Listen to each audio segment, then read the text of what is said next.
The distant howl of coyotes echoed through the bitter winter air as Rebecca Morgan huddled against the splintered wall of the old storehouse, her trembling hands cradling her swollen belly. Snowflakes drifted through the gaps in the weathered planks, settling on her matted hair like a cruel mockery of a bridal veil. 3 days had passed since they'd locked her in. 3 days of hunger, cold, and desperate prayers that seemed to freeze before they reached the heavens. Before we jump back in, tell us where you're tuning in from, and if this story touches you, make sure you're subscribed, because tomorrow I've saved something extra special for you. Please, she whispered, her cracked lips barely forming a word. Please don't let my baby die here. Rebecca hadn't always been an outcast. 6 months ago, she'd been Rebecca Hayes, beloved wife of Gabriel Morgan, respected shopkeeper in Willow Creek. Then came the mining accident that took Gabriel and 12 other men. Then the strange occurrences, cattle dying, crops withering, wells running dry. The whispers started soon after, bad omens, they said. The widow carries a cursed child. Death follows her like a shadow. Rebecca had never believed in curses or bad luck. She'd been raised by practical parents who taught her that misfortune was just part of life's fabric, not divine punishment. But Gabriel's family, especially his mother Abigail, held firmly to old superstitions that had traveled with them from the hills of Appalachia. When the town began to struggle after the mine collapse, eyes turned to Rebecca and her unborn child. At first, it was just whispers and sideways glances when she walked through town. Children were pulled away as she passed. Shopkeepers found reasons not to serve her. Her small seamstress business dried up overnight. But Rebecca endured, holding tight to the promise of new life growing inside her, Gabriel's child, the last piece of him she had left. The breaking point came when Samuel Hayes, Gabriel's older brother, lost his prized stallion to a mysterious illness. That same night, a fire sparked in the dry goods store, nearly burning down half the town. By morning, Abigail Hayes stood on Rebecca's doorstep with Samuel and Matthew flanking her like grim sentinels. "You've brought nothing but death and destruction since Gabriel passed," Abigail hissed. Her eyes narrowed with hatred that seemed to consume her thin frame. "What's inside you isn't natural. It's punishment for some sin you've hidden." Rebecca stood her ground, one hand protectively over her belly.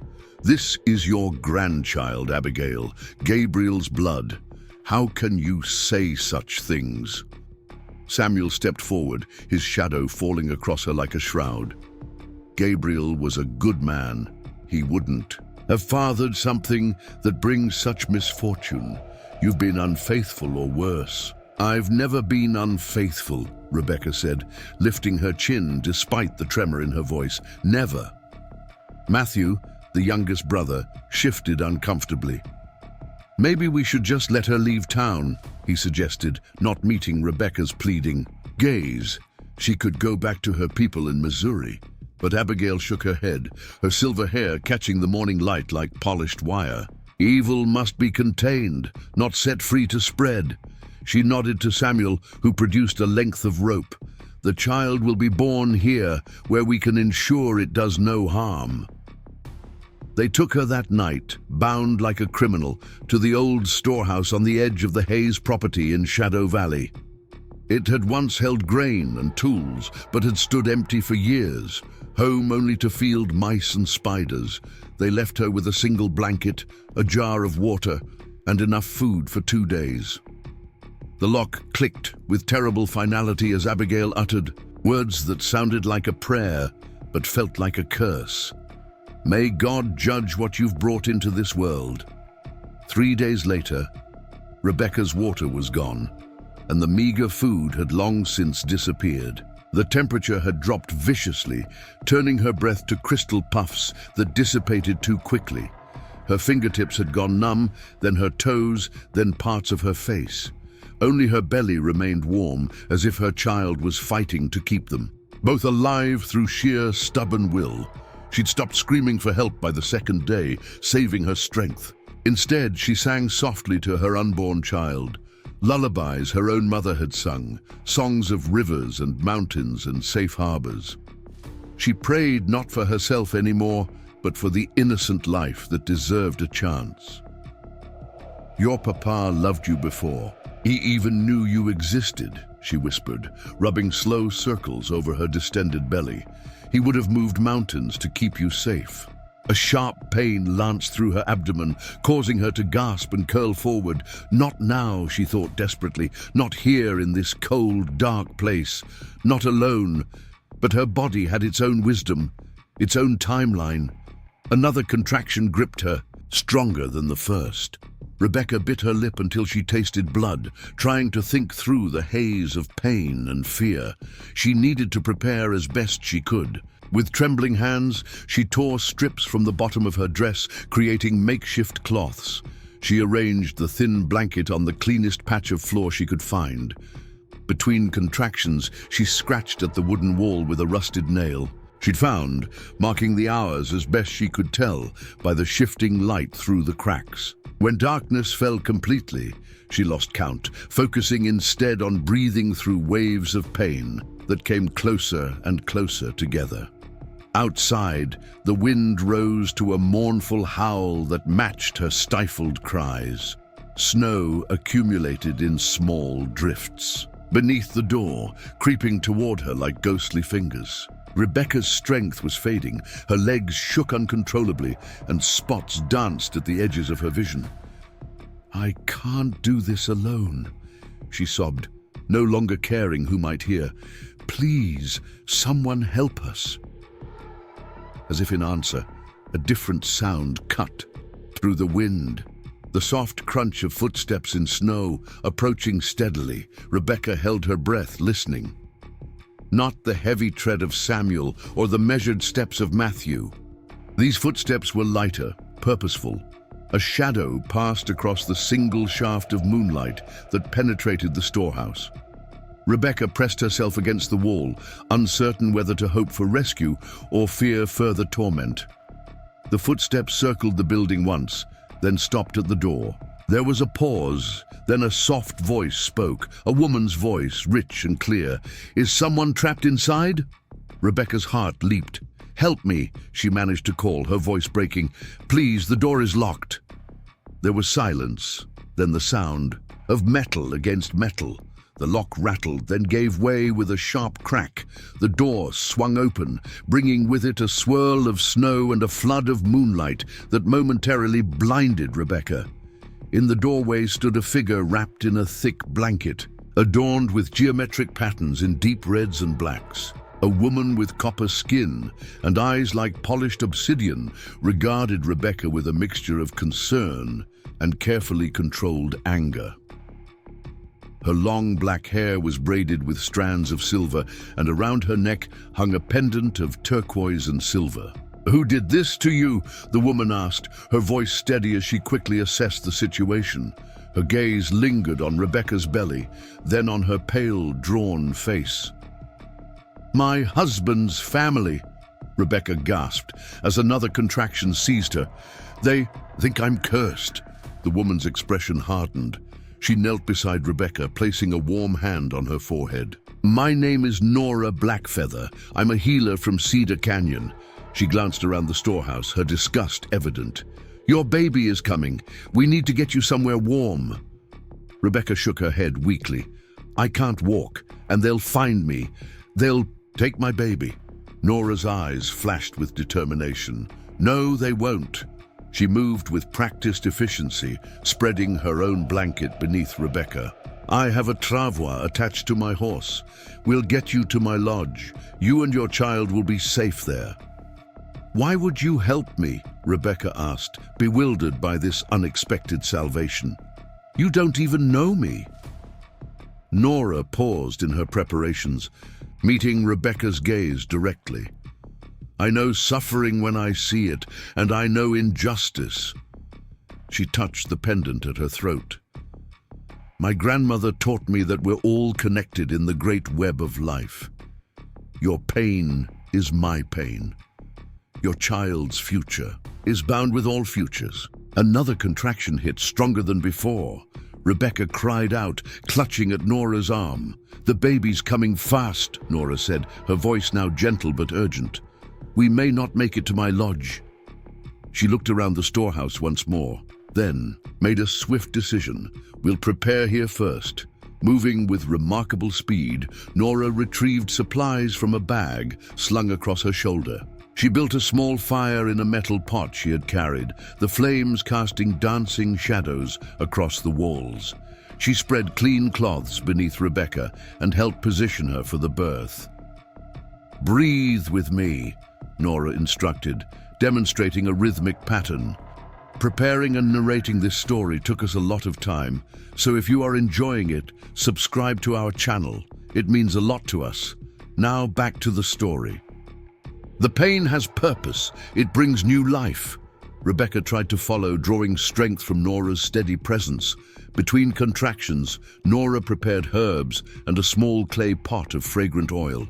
She sang softly in her native language, the melody, weaving through the howling wind outside like a thread of gold through darkness.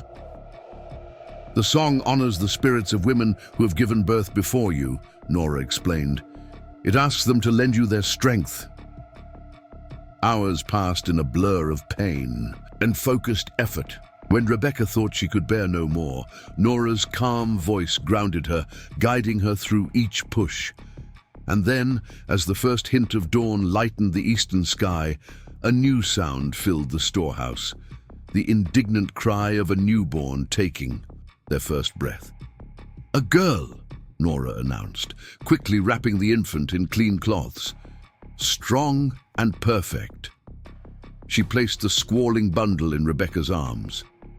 Through tears and exhaustion, Rebecca gazed at her daughter's face, tiny, red, and absolutely miraculous. 10 perfect fingers, 10 perfect toes, a wisp of dark hair like Gabriel's. "Hope," Rebecca whispered, touching a finger to her daughter's cheek. "Her name is Hope." Nora nodded approvingly, but her expression remained vigilant. "We can't stay here. They'll come at first light to check on you, or worse." "I can't move yet," Rebecca said, the exhaustion of birth weighing her limbs like lead. "You must," Nora insisted gently. "I'll help you. My people have medicines to give you strength for the journey." She produced a small flask from her bag. "This will ease your pain and help stop the bleeding." Rebecca hesitated only briefly before accepting the medicine. It tasted of herbs and honey, warming her from within. While she nursed Hope for the first time, Nora prepared the travois and gathered what few possessions Rebecca had. "Why were you out here in the storm?" Rebecca asked as Nora helped her to her feet. Her legs trembled, but the medicine had indeed given her unexpected strength. Nora secured Hope against Rebecca's chest with a length of cloth, creating a secure sling. "I was gathering winter root by moonlight. It only shows its healing properties under the full moon." She paused, looking at Rebecca thoughtfully. "But I think I was meant to be here. The spirits sometimes place us where we're needed most." Outside, the storm had eased, leaving a world transformed by smooth white drifts. Nora's horse, a sturdy impinto, waited patiently, the travois extending behind it like wooden arms. With Nora's help, Rebecca settled onto the travois, cradling Hope close to keep her warm. "Cedar Canyon is 3 hours from here," Nora said, mounting her horse. "My lodge is set apart from others, hidden among the juniper trees. We should be safe there until you've recovered." As they moved away from the storehouse, Rebecca looked back at the place that had nearly become her tomb. In the growing light, she could see the Hayes farmhouse in the distance, smoke rising from its chimney. Were they awake yet? Would they come looking for her, expecting to find 2 bodies instead of a living woman with determination in her heart? "They'll search for me," she said, voicing her fear aloud. Nora's reply floated back to her, carried on the crisp morning air. "Let them search. Where we're going, they won't find you unless I allow it." The travois slid smoothly over the snow as they left Shadow Valley behind, heading toward the distant silhouette of red rock formations that marked the boundary of Navajo lands. Rebecca held Hope close, marveling at the warmth of new life against the backdrop of winter's cold embrace. They had survived the night. Against all odds, they had found a path forward. But as the sun rose higher, painting the snow-covered landscape in shades of pink and gold, Rebecca knew their journey was just beginning. Abigail Hayes would not easily surrender what she considered her right to judge. The brothers, especially Samuel, would take her escape as personal insult. And Willow Creek itself had turned against her, embracing superstition over compassion. Still, for the first time in months, Rebecca felt something that had been absent. Since Gabriel's death, hope, as real and tangible as the child in her arms. Whatever came next, she was no longer alone in facing it.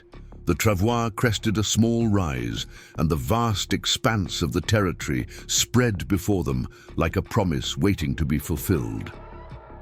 Somewhere in that landscape lay safety, perhaps even a new beginning. Rebecca tightened her hold on her daughter and fixed her gaze on Nora's straight back, following her rescuer into an uncertain but suddenly possible future. "We're going to be all right," she whispered to Hope, and for the first time in a long while, she believed it might be true. The journey to Cedar Canyon stretched longer than Nora had anticipated. The snow, pristine and beautiful from a distance, became a formidable obstacle as the morning wore on. Twice, they had to stop to rest the horse and allow Rebecca to nurse Hope in the shelter of overhanging rocks. Each time, Nora prepared a strong tea from her medicine pouch, urging Rebecca to drink despite its bitter taste. "It will help your body heal," she explained, crushing dried leaves between her fingers. "A new mother needs strength, especially one who has endured what you have." Rebecca accepted the tea gratefully, watching as Nora moved with practiced efficiency, gathering dry twigs for small fires that left no visible smoke. There was something mesmerizing about the healer's movements, deliberate yet fluid, as if each gesture carried purpose beyond what the eye could see. "You've done this before," Rebecca observed. "Rescued women." Nora's hands paused briefly over the fire. "My grandmother was known among the people as Azon Nadlihe, a woman who walks between worlds. She taught me that healing isn't just about mending bodies. Sometimes it's about creating safe passage from one life to another." She stirred the tea with a carved wooden stick. "Yes, I have helped others, but never quite like this." Rebecca adjusted Hope against her chest, the infant's tiny face peaceful in sleep. "Why is this different?" Because the spirit spoke clearly this time. Nora's dark eyes reflected the small flames between them. "3 nights ago, I dreamed of a woman trapped behind wooden walls, a child crying inside her. In my dream, snow fell like stars, and a coyote led me through darkness to find her." She looked up at Rebecca. "When I heard your voice through that storehouse wall, I knew you were the woman from my dream." A shiver that had nothing to do with the cold ran through Rebecca. "I don't understand such things." "Understanding isn't always necessary," Nora replied simply. "Some paths reveal their purpose only as we walk them." They continued their journey as noon approached, the terrain growing more challenging. The flat expanse of Shadow Valley gave way to rolling hills dotted with juniper and pinon. In the distance, the red rock formations of Cedar Canyon rose like sentinels against the winter sky. "We're approaching the boundary," Nora said over her shoulder. "Beyond those rocks begins the land my people have protected for generations." Rebecca gazed at the imposing formations with a mixture of apprehension and hope. "Will your people welcome us?" "My lodge stands apart from the main settlement," Nora explained. "I live as my grandmother did, following the old ways. The people respect my work, but do not always understand it." She glanced back at Rebecca with a reassuring smile. "But you need not worry about welcome. In my home, you and Hope are honored guests." As they drew closer to the canyon, Rebecca became aware of subtle changes in the landscape. Prayer offerings hung from certain trees, small bundles of feathers and cloth that stirred in the breeze. Stone cairns marked specific junctions in the barely visible trail Nora followed. Twice, Rebecca thought, she glimpsed movement among the rocks, watchful eyes tracking their progress, but when she looked directly, nothing was there. Nora seemed to sense her unease. "The young men of my clan sometimes patrol the boundaries. They will have seen us, but will not interfere once they recognize me."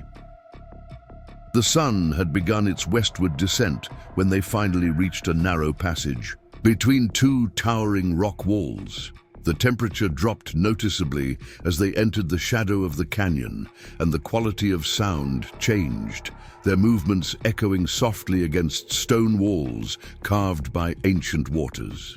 "Not much farther now," Nora encouraged, guiding her horse with gentle clicks of her tongue. The passage opened abruptly into a hidden valley, protected on three sides by the embrace of red rock cliffs. A small stream, miraculously unfrozen despite the winter cold, cut through the center of the valley floor. Near it stood a sturdy lodge constructed of logs and stone, its chimney releasing a thin spiral of smoke into the late afternoon sky. Behind the main structure was a smaller building, circular, with walls of packed earth and a smoke hole at its center. "The Sweat Lodge," Nora explained, following Rebecca's gaze. "A place of purification and prayer."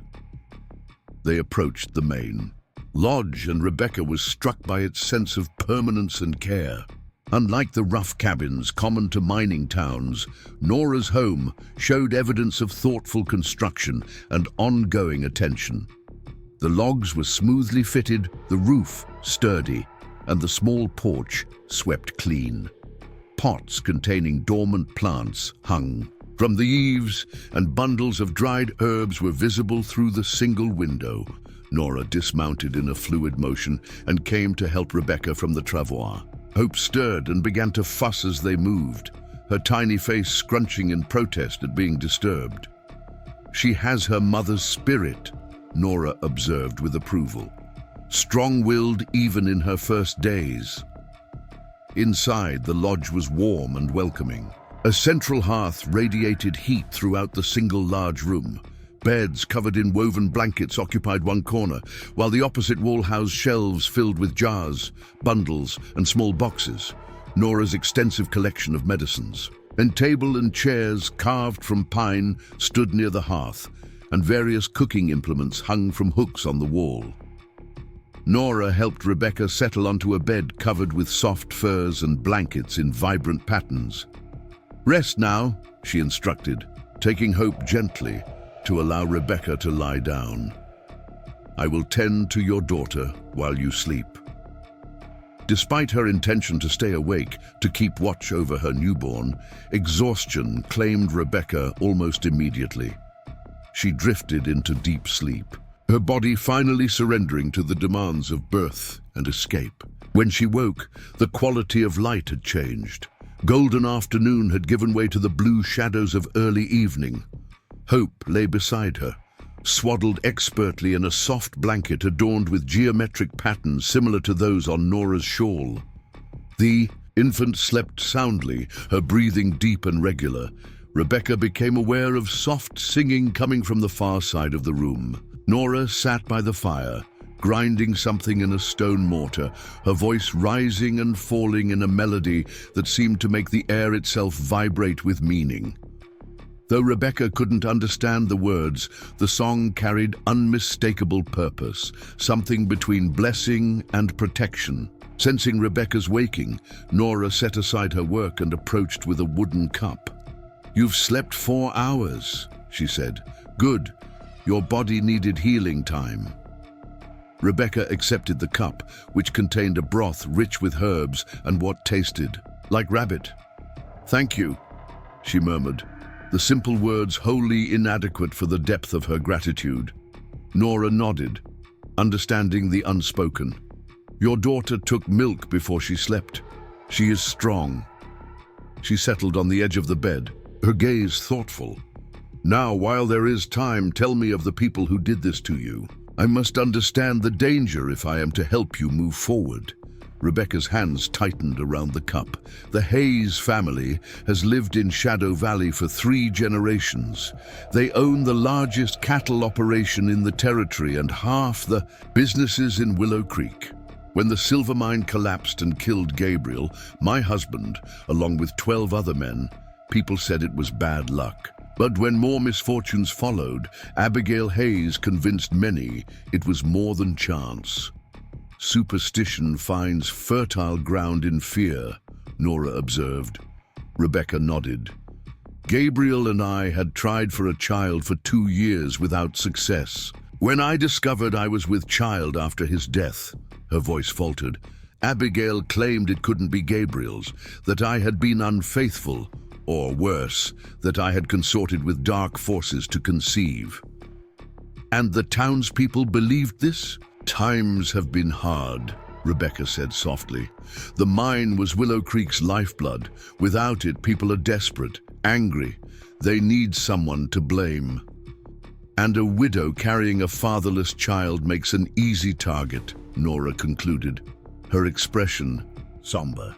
Not fatherless, Rebecca corrected with sudden fierceness. Hope is Gabriel's daughter. He may not have lived to see her, but she carries his blood, his eyes, his right to exist in this world. Nora smiled slightly, approval warming her features. Yes, she does. She rose and moved to the hearth, adding another log to the fire. The Hayes family will discover your absence by now. What will they do? Rebecca considered this, trying to think through her exhaustion. Samuel will search first. He's always been the most aggressive of the brothers. Matthew might help, though he seemed uncomfortable with what they were doing to me. And Abigail? She won't leave the house. She rarely does these days. But she'll send men from town to help search. Rebecca paused, a new worry surfacing. There's a ranch hand who works for them, Jackson Ellis. He's skilled at tracking. If they employ him... Nora didn't seem concerned.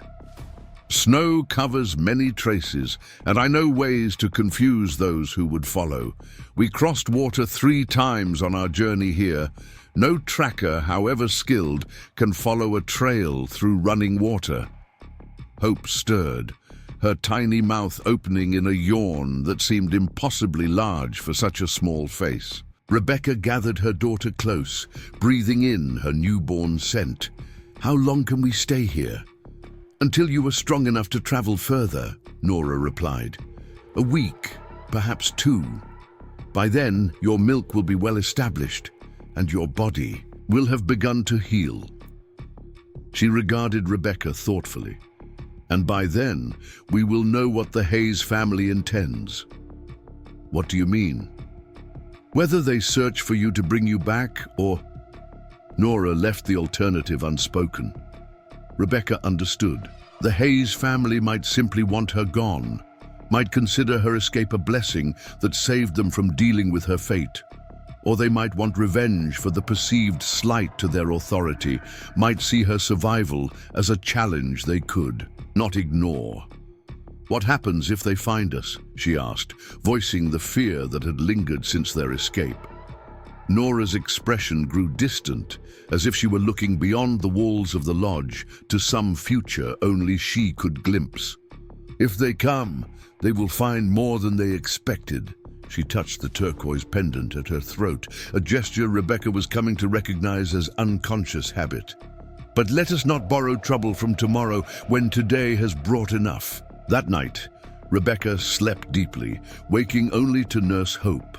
Each time she found Nora awake, tending the fire or working with her medicines. The healer seemed to require little sleep, moving through the night hours with the same quiet purpose that marked her daylight activities.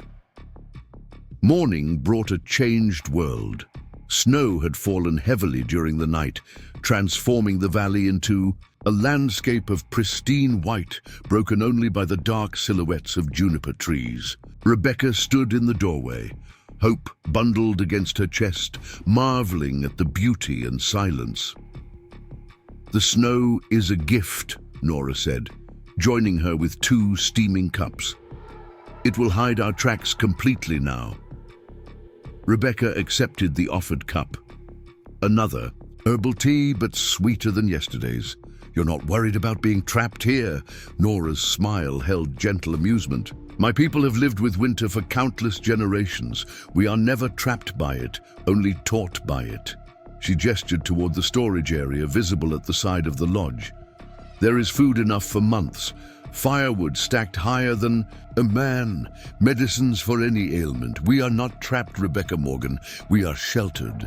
Over the next 3 days, Rebecca's strength returned gradually. The tearing pain of childbirth eased, replaced by the manageable soreness of healing tissues. Nora's medicines, teas, poultices, and soothing oils worked with remarkable efficiency. Each morning, the healer examined both Rebecca and Hope, her hands gentle but thorough as she checked their progress. "You heal quickly," she observed on the 4th morning. "The child, too, grows stronger each day." Rebecca, who had been learning to grind corn using Nora's stone metate, looked up with a small smile. "Thanks to you." Nora shook her head. "I merely removed obstacles. The healing comes from within you." Their days fell into a rhythm. Mornings were devoted to care of the body, preparing food, medicines, and tending to Hope's needs. Afternoons often found them sitting by the fire, while Nora shared stories of her people or knowledge of the plants and animals that sustained life in this seemingly harsh landscape. Rebecca learned that Nora had trained for 15 years under her grandmother's guidance before the elder woman passed into the spirit world. The turquoise pendant she wore had belonged to her grandmother, and before that, to 7 generations of healers in her maternal line. It carries the wisdom of those who came before. Nora explained one evening, allowing Rebecca to examine the smooth stone set in intricately worked silver. "When faced with difficulties, I hold it and listen for their counsel." "Does it speak to you?" Rebecca asked, half serious. Nora's eyes crinkled with amusement. "Not in words a white woman would understand." She reclaimed the pendant, settling it against her throat. "But yes, it speaks, as does the land, the sky, the creatures who share this valley. All things speak if one learns to listen." On the 5th day, when Hope was peacefully sleeping and Rebecca was helping prepare a stew of dried meat and preserved vegetables, she finally asked the question that had been forming in her mind. "Why do you live apart from your people?" A healer would be welcomed in the center of the community, wouldn't she? Nora continued, cutting dried squash into the pot, her knife moving with practiced precision. "The path of a healer is not always easy to understand. My grandmother taught me that to truly hear the voices of the plants, the spirits, the ancient ones, sometimes one must step away from the noise of everyday life." She glanced up, meeting Rebecca's gaze. "And there are those among my people who have embraced the white man's church. They see the old ways as backward, even dangerous." "They fear what you know," Rebecca said, understanding dawning. "They fear what they have forgotten," Nora corrected gently. "Knowledge abandoned becomes mysterious, and mystery often breeds fear." She stirred the pot thoughtfully. "So I live here, where those who need me can find me, but where I can also hear the quieter voices that guide my work." Rebecca absorbed this, recognizing parallels to her own situation. "People fear what they don't understand," she murmured, thinking of Abigail Hayes and her certainty that Rebecca's child was somehow tainted. "Yes, and they hate what they fear." Nora added a handful of dried herbs to the stew. "That is why understanding, is the beginning of healing for communities as well as bodies. That evening, as they ate by the fire, Nora suddenly went still, her head tilting slightly, as if listening to something beyond Rebecca's perception.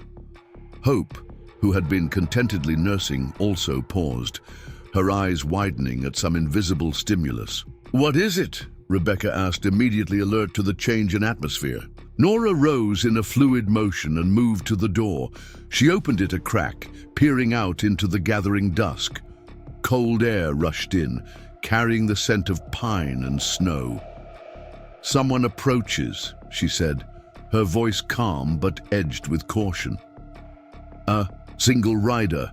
Rebecca's heart began to pound. "Samuel, one of the ranch hands." Nora shook her head, not yet close enough to identify. She closed the door and moved with purposeful steps to a chest near her sleeping area. Opening it, she removed something wrapped in soft leather. When she unwrapped it, Rebecca was startled to see a revolver, well maintained and loaded. "You carry a gun?" she asked, surprised that this woman who embodied such natural healing would possess a weapon of destruction.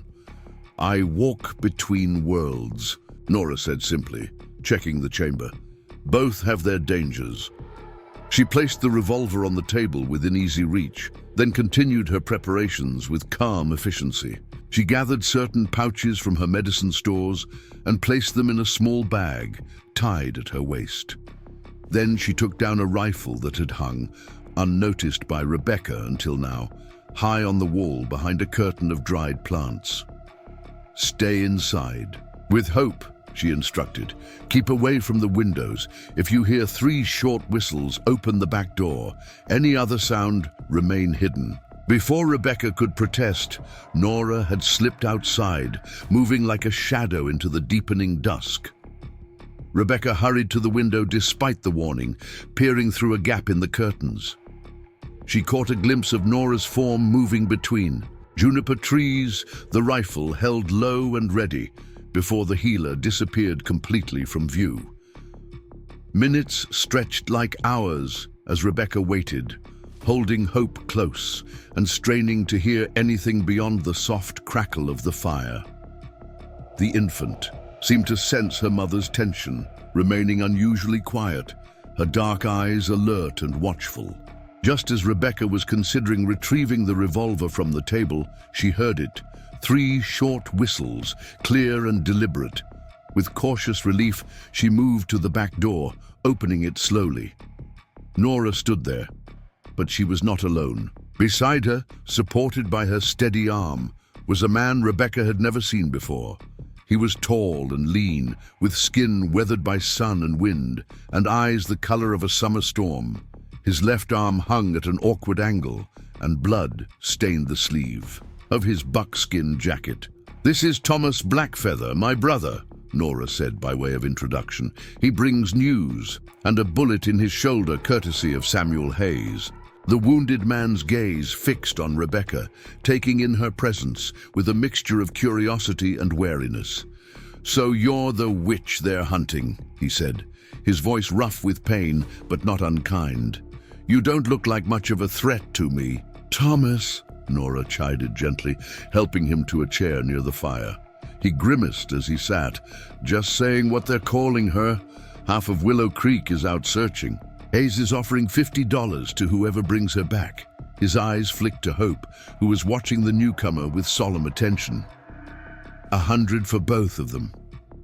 Rebecca felt the blood drain from her face. "How did you get shot?" Thomas exchanged a look with his sister before answering. "I work as a guide sometimes, take hunting parties into the high country. Hayes hired me 3 days ago to track you."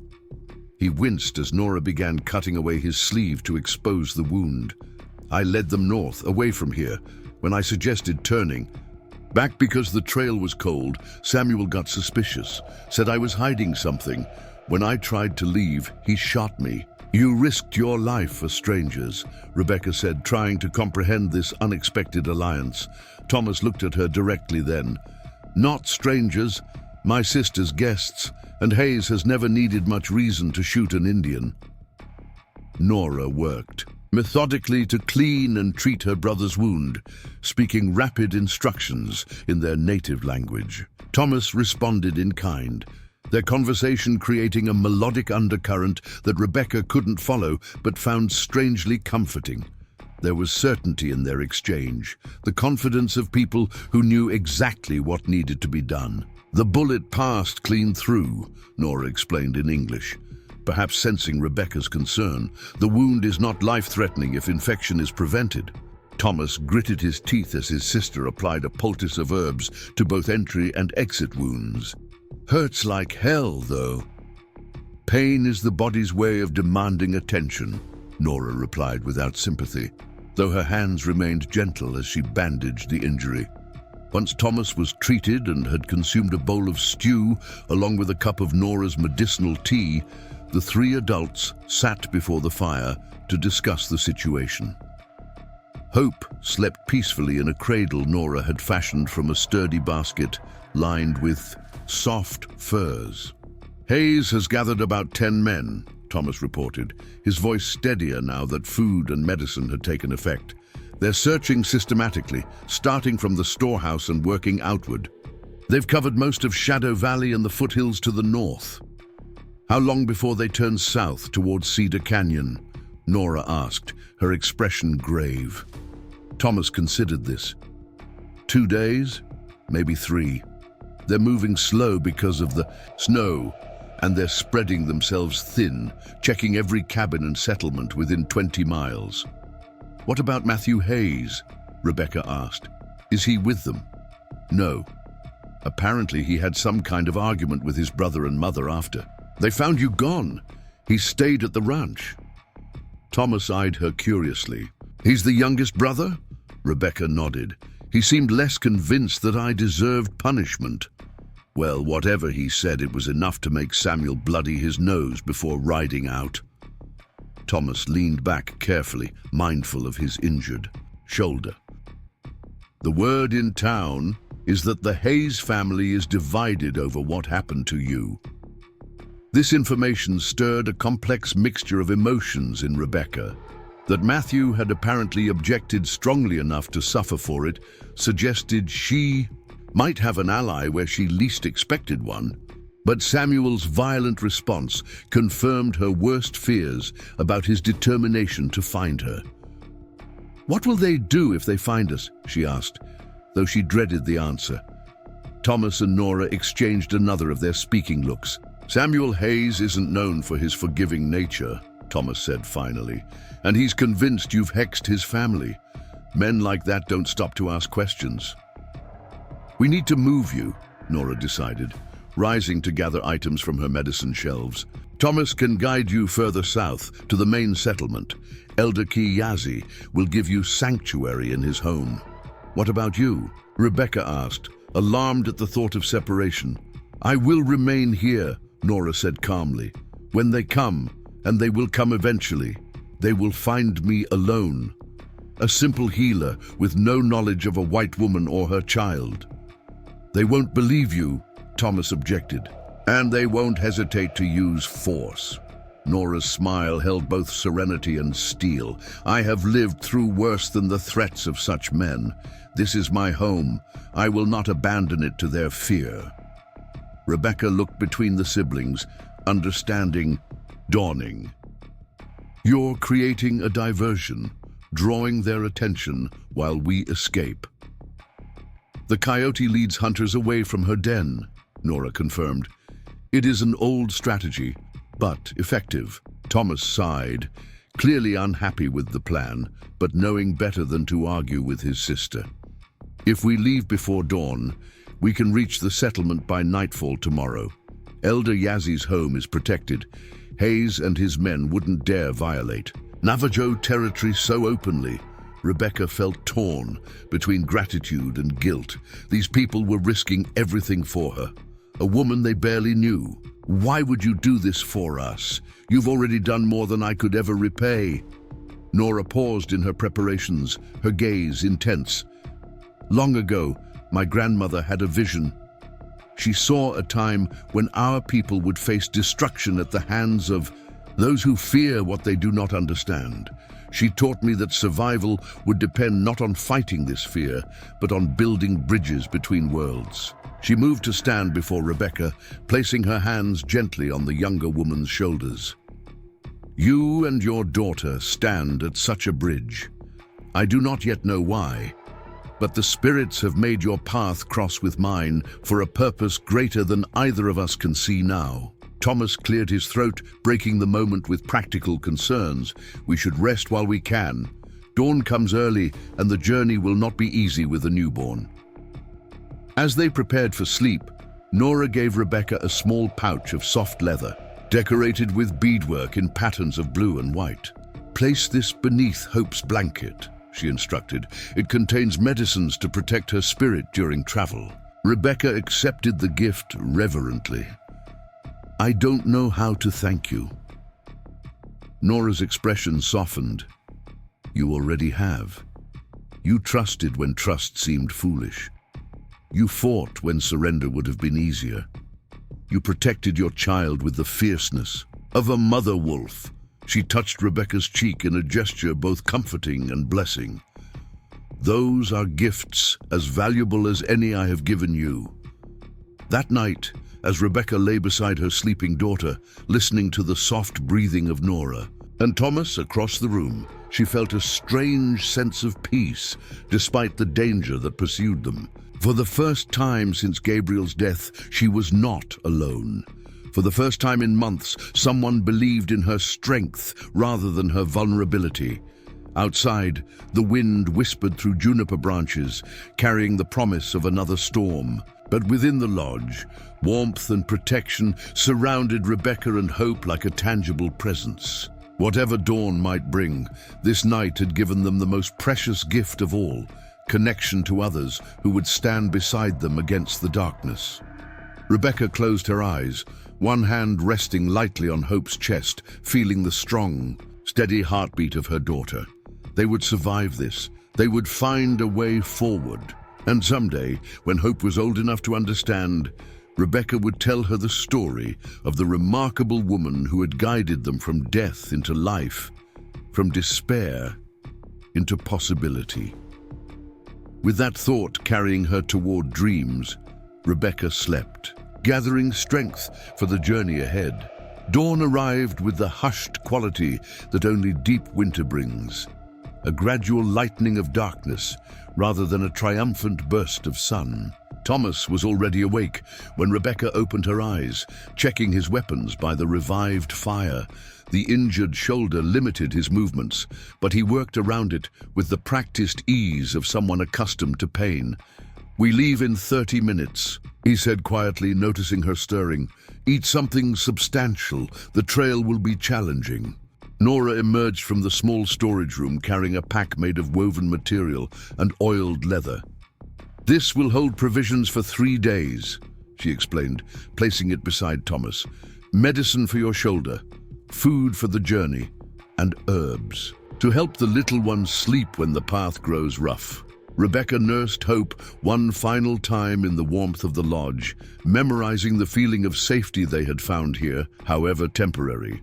The infant seemed to sense the gravity of the moment, nursing efficiently and without fuss, her eyes never leaving her mother's face. She understands more than we realize, Nora observed, preparing a special tea for Rebecca. Children live closer to the spirit world than adults. They remember things we have forgotten. The tea tasted of honey and unfamiliar spices, warming Rebecca from within and bringing unexpected clarity to her thoughts. She dressed in layers as Nora had taught her, wrapping Hope against her chest in a carrier Nora had fashioned from a soft blanket and long strips of hide. Keep her skin against yours whenever possible, Nora instructed. Your warmth is her best protection against the cold. Thomas prepared the horse. Not the same pinto that had brought Rebecca to the canyon, but a larger, stronger bay with intelligent eyes and a white blaze down its forehead. This is Makaze, he explained as he secured their packs. It means swift in our language. He has carried me through worse conditions than these. As the first true light of day touched the edge of the canyon, they gathered at the door of the lodge for farewells. Nora handed Rebecca a small medicine pouch on a leather cord. "Wear this around your neck," she said. "It contains cedar, sage, and tobacco, protection for the journey." Rebecca slipped the cord over her head, the small pouch resting alongside. Gabriel's wedding ring, which she wore on a silver chain. "I can't leave without asking, will we see you again?" Nora's expression revealed nothing of her thoughts. "The path ahead has many turns. Some I can see, others remain hidden." She placed her hands on either side of Rebecca's face, a gesture both tender and solemn. "But know this, my spirit walks with yours now. Distance cannot change that bond."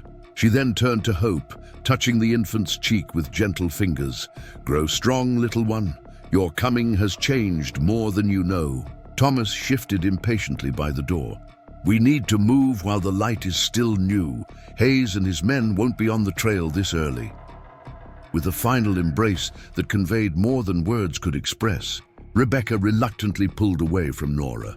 The healer stood in the doorway of her lodge, the rising sun casting her silhouette in gold as Thomas helped Rebecca mount Makazi. Hope, securely bundled against her mother's chest, made no sound as they set off, as if the infant understood the need for silence. Their path took them deep into Cedar Canyon, following a narrow trail that clung to the red rock walls. Thomas led on foot, the horse's reins in his good hand, his rifle slung across his back. Despite his injury, he moved with the sure-footedness of someone who knew every stone and turn of the trail. "This way bypasses the main paths," he explained in a low voice. "Few outsiders know it exists." The canyon twisted and turned, sometimes narrowing, until Rebecca had to pull her feet up to avoid scraping them against stone walls. In other places, it widened into small valleys where ancient cottonwoods stood sentinel, their bare branches reaching toward the winter sky like skeletal fingers. Thomas set a relentless pace, stopping only when absolutely necessary to allow Rebecca to nurse hope or to check the trail behind them. By midday, they had traveled far deeper into Navajo territory than Rebecca had expected. The landscape had changed subtly. Less red rock, more rolling hills dotted with pinyon pines. In the distance, mountains rose in purple silhouette against the pale winter sky. "How much further to the settlement?" Rebecca asked during a brief rest. Hope was awake but quiet, her dark eyes taking in the unfamiliar surroundings with solemn attention. Thomas squinted at the horizon. 5, maybe 6 hours at this pace. We'll need to cross the high ridge before descending to Elder Yazzy's home." He glanced at the sky, where clouds were gathering in the northwest. "Weather's changing. We need to reach the ridge before the storm hits." They pressed on, the trail gradually ascending as they approached the ridge that separated Cedar Canyon from the larger valley beyond. The wind increased with their elevation, cutting through Rebecca's layers despite Nora's careful preparations. She tucked the blanket more securely around Hope, shielding the infant's face from the biting cold. Mid-afternoon brought them to a precarious section of trail that wound along a steep slope of loose shale. Thomas slowed their pace, testing each step before committing his weight. "This area is unstable in winter," he warned.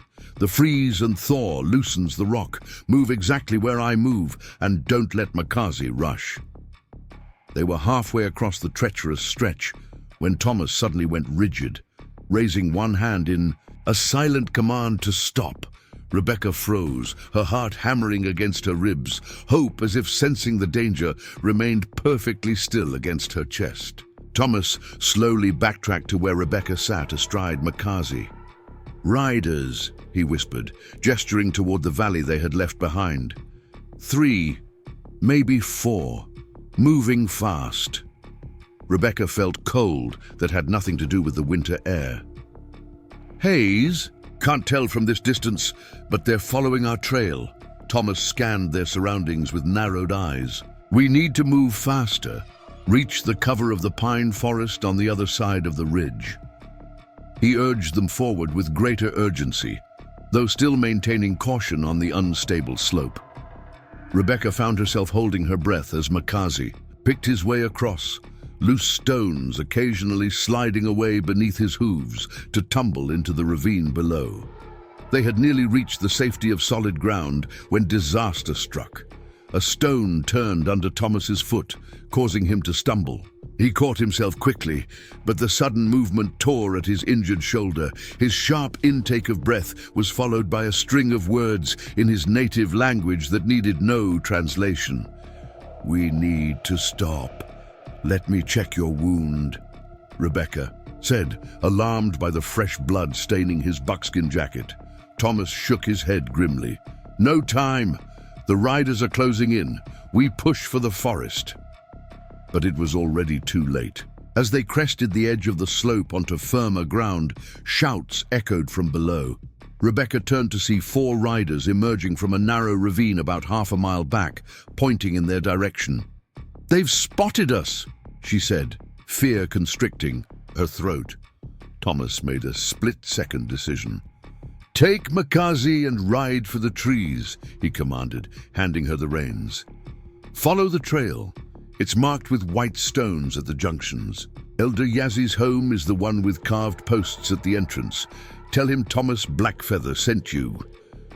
"What about you?" Rebecca protested, even as she gathered the reins. Thomas unslung his rifle. "I'll hold them here. Create a diversion. Buy you time." His expression brooked no argument. "Go, now. Protect your daughter." The urgency in his voice penetrated Rebecca's reluctance. With a desperate nod, she pressed her heels to Makazi's sides. The horse responded instantly, breaking into a steady lope toward the distant tree line. Rebecca leaned low over his neck, one arm cradling Hope securely against her, fighting the impulse to look back. The sound of the first rifle shot shattered her resolve. She turned to see Thomas taking cover behind a large boulder, returning fire at the approaching riders. One horse reared, its rider struggling to maintain control, but the others spread out, using the terrain for cover as they advanced. Rebecca recognized Samuel Hayes even at this distance. His broad-shouldered silhouette and the distinctive wide-brimmed hat he favored were unmistakable. Cold determination settled in her chest. She would not allow him to take her daughter, would not let Thomas's sacrifice be in vain. Urging Makazi to greater speed, she rode hard for the tree line. The forest loomed closer with each stride, promising cover and safety. Behind her, more shots echoed off the canyon walls, the reports, bouncing and distorting until it was impossible to tell how many had been fired or by whom. Just as she reached the first sentinel pines, a cry of pain rang out across the ridge. Despite every instinct screaming at her to continue, Rebecca reined Makazi to a halt, turning to look back. Thomas was down, one leg crumpled beneath him. The riders were closing in, Samuel in the lead, rifle raised. Without conscious thought, Rebecca pulled the revolver Nora had pressed upon her from her pocket. The weight of it was foreign in her hand, but Gabriel had insisted on teaching her to shoot during their early days in Willow Creek. "Every woman on the frontier needs to protect herself," he had said. His lessons came back to her now as she steadied her arm, sighted along the barrel, and squeezed the trigger. The shot went wide, but it had the desired effect.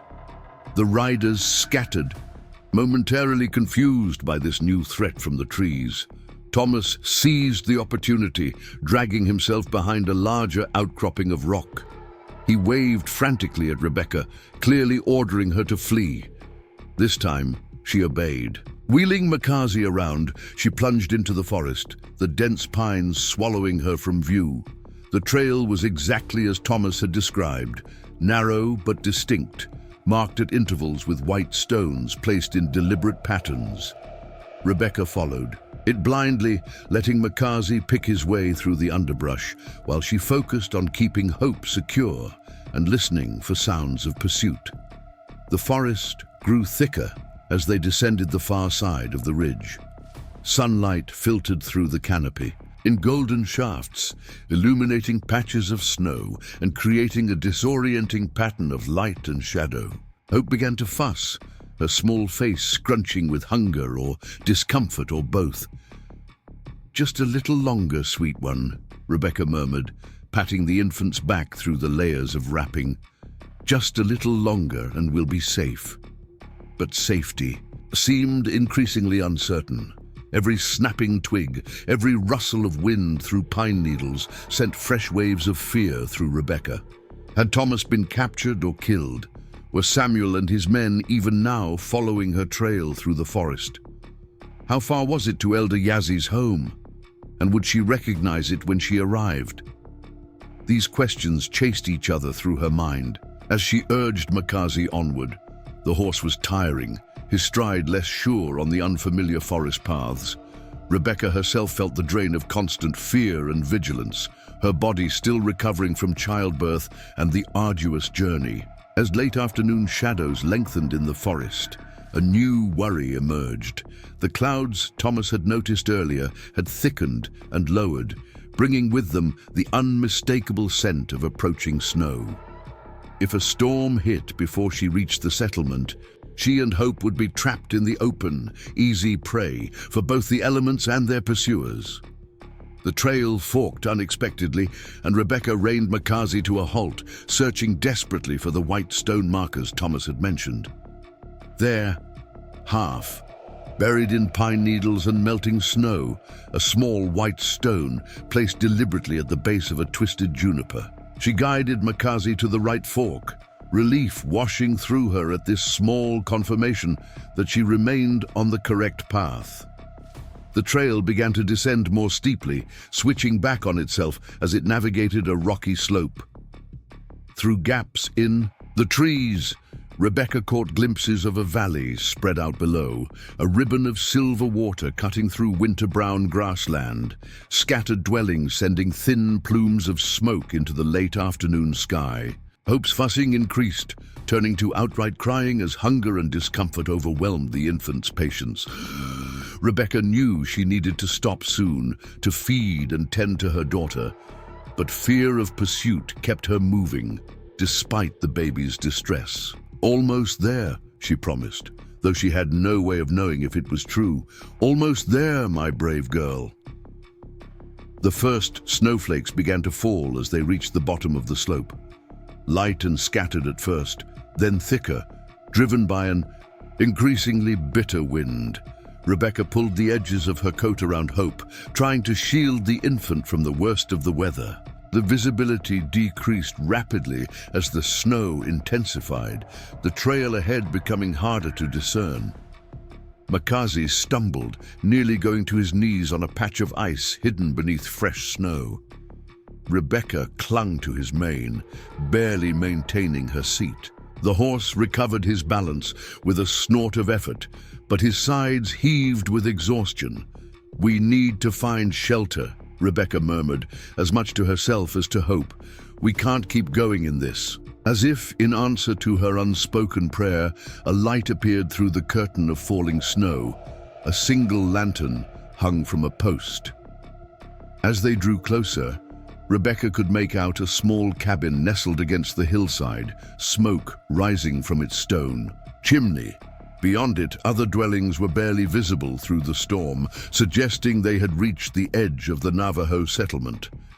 Relief weakened Rebecca's knees. They had made it. Or nearly so.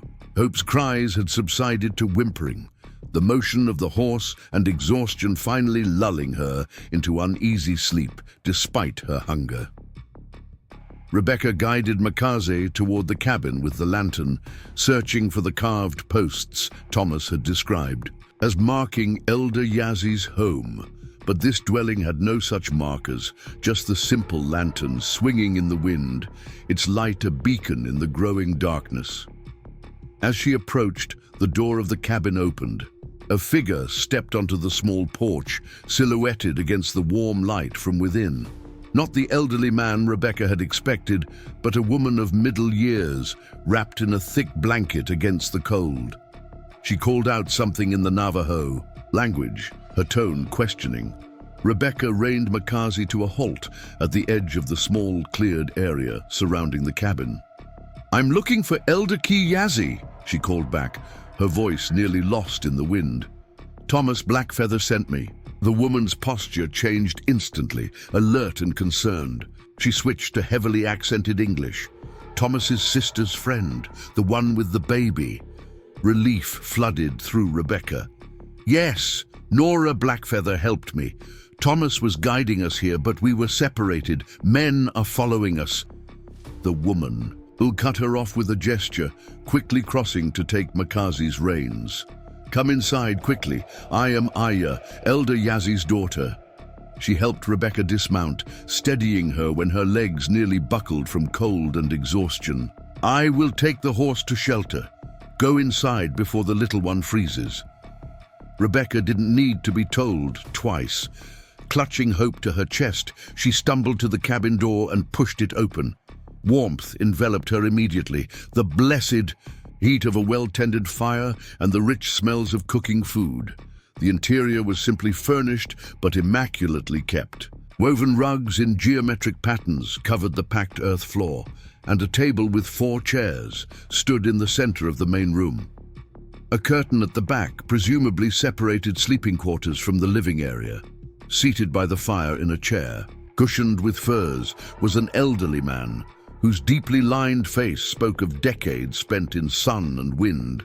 His silver hair was pulled back in a traditional style, and his dark eyes were sharp with intelligence despite his advanced age. He wore a simple flannel shirt and wool trousers, a concession to the white man's clothing, but a traditional woven blanket was draped across his lap. "Elder Yazi," Rebecca ventured, hovering uncertainly in the doorway. The old man inclined, his head in acknowledgement. "And you must be the one Thomas and Nora have risked so much to protect." His English was better than his daughter's, with only the faintest accent. "Come, sit by the fire. The little one needs warmth." Rebecca crossed to the fire, sinking gratefully onto a low stool. She unwrapped Hope enough to check on her, relieved to find the infant's cheeks pink with warmth rather than fever, her eyes alert despite her earlier distress. "She's hungry," Rebecca explained as Hope began to fuss again. "And I'm afraid I'm not much better. We've been traveling since dawn." Elder Yazi nodded, gesturing to a pot hanging near the fire. "Aya has prepared stew. Eat, tend to your child. Questions can wait until both of you are restored." The simple kindness nearly undid Rebecca. After days of fear and flight, the quiet acceptance in this small cabin felt like a miracle. She adjusted her clothing to allow Hope to nurse, covering them both with the edge of a blanket Yazi handed her for modesty. Aya returned, stomping snow from her boots before securing the door against the growing storm. She moved efficiently around the small space, ladling stew into a wooden bowl for Rebecca and placing it on a small table within reach. "The horse is settled," she reported to her father. "Storm is getting worse. No one will follow their trail." Tonight," Elder Yazi nodded. "Good. We have time then." He turned his attention back to Rebecca. "Thomas did not arrive with you?" Rebecca swallowed hard, the fear she had temporarily suppressed rushing back. "We were spotted on the ridge. Riders, Samuel Hayes and his men. Thomas stayed behind to hold them off, to give us time to escape." Her voice faltered. "He was injured. I saw him fall." Aya and her father exchanged a look laden with concern. "Thomas knows these mountains better than any man," Yazi said after a moment, "and he has survived worse than a white man's bullet." "But his shoulder was already injured," Rebecca persisted. "Samuel shot him once before, 3 days ago. That's how he came to Nora's lodge, to be treated and to warn us." Elder Yazi's expression became grave. "This Samuel Hayes, he is the one who believes you bring bad luck to his family." Rebecca nodded, shifting Hope to her other breast. His brother Gabriel was my husband. He died in a mining accident 6 months ago.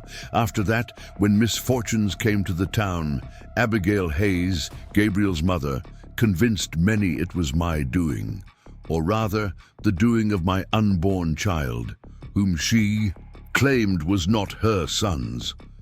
Superstition is a powerful weapon in hands twisted by hate, Yazzie observed, and a woman carrying a child without a husband present makes an easy target for such accusations. But why pursue you so relentlessly? Aya asked, settling on a stool nearby. Even if they believed such nonsense, why not simply let you go? Rebecca had asked herself the same question many times. Pride, partly. The Hayes family is accustomed to control, to having their will obeyed without question. My escape challenges that control. She stroked Hope's downy head as the infant nursed contentedly. But I think there's more. I think Abigail truly believes Hope is something unnatural, a curse or punishment. She wants to contain what she fears. By destroying it, Yazzie concluded quietly. Rebecca could only nod, the truth of this too painful to voice aloud. The old man was silent for a long moment, his gaze distant as if seeing beyond the walls of the cabin. My people have known such fear, he said finally. The white man fears what he does not understand, and what he fears he seeks to control or destroy. It is the pattern of many generations. He leaned forward, his weathered hands resting on his knees. But not all follow this pattern. Nora sees with different eyes. Thomas, too. They recognize the connection between all living things. They understand that what harms one harms all. Hope finished nursing, and Rebecca gently shifted her to her shoulder, patting the infant's back as Nora had shown her. I don't know why they've helped us so much. We're strangers to them. Perhaps not as strange as you think, Yazzie replied with a small smile. Nora has always walked between worlds. She sees connections others miss. The conversation paused. As Aya moved to the door, responding to a sound Rebecca hadn't heard, she opened it carefully, admitting a swirl of snow and a tall young man wrapped in a heavy coat. He spoke rapidly in Navajo, his expression urgent. Aya responded in kind, gesturing toward Rebecca and Hope. Elder Yazzie raised a hand, switching to English. What news, Ashki? The young man glanced at Rebecca before answering. Riders at the north edge of the settlement. 4 men, one of them injured. They're asking about a white woman with a baby. Rebecca's heart seemed to stop. Already? But how could they have followed our trail in the storm? They didn't need to, Aya said grimly. They know these are Navajo lands. Where else would you seek shelter? She turned to her father. They won't leave without searching. Elder Yazzie considered this, his expression unreadable. What of Thomas? He asked the young man. Ashki shook his head. No sign of him, but there is blood on the saddle of one of their horses, much blood. Rebecca closed her eyes briefly, a silent prayer for Thomas's safety forming in her mind, if he had been captured or worse. What do we do? She asked, looking to Elder Yazzie for guidance. The old man rose from his chair with surprising agility for his years. We protect what is ours. He moved to a chest near the sleeping area and opened it, removing something wrapped in cloth. When he unwrapped it, Rebecca saw a revolver similar to the one Nora had given her but older, its handle worn smooth with use. The settlement has an agreement with the territorial authorities, he explained, checking the weapon with practiced hands. We govern our own affairs within our boundaries. These men have no authority here. But they have guns, Rebecca pointed out, and they won't care about agreements. We also have guns, Aya said with grim humor, and we outnumber them. Elder Yazzie held up a hand. We will not begin with violence. Ashki, gather the council. 6 men, no more. We will meet these riders at the edge of the settlement and hear their demands. He turned to his daughter. Aya, take our guests to the back room. If words fail, they must be ready to leave by the south trail. Rebecca stood, clutching Hope to her chest. I can't ask you to risk yourselves for us. These men, Samuel especially, they won't hesitate to hurt anyone who stands in their way. Elder Yazzie regarded her steadily. You did not ask. We choose this path freely.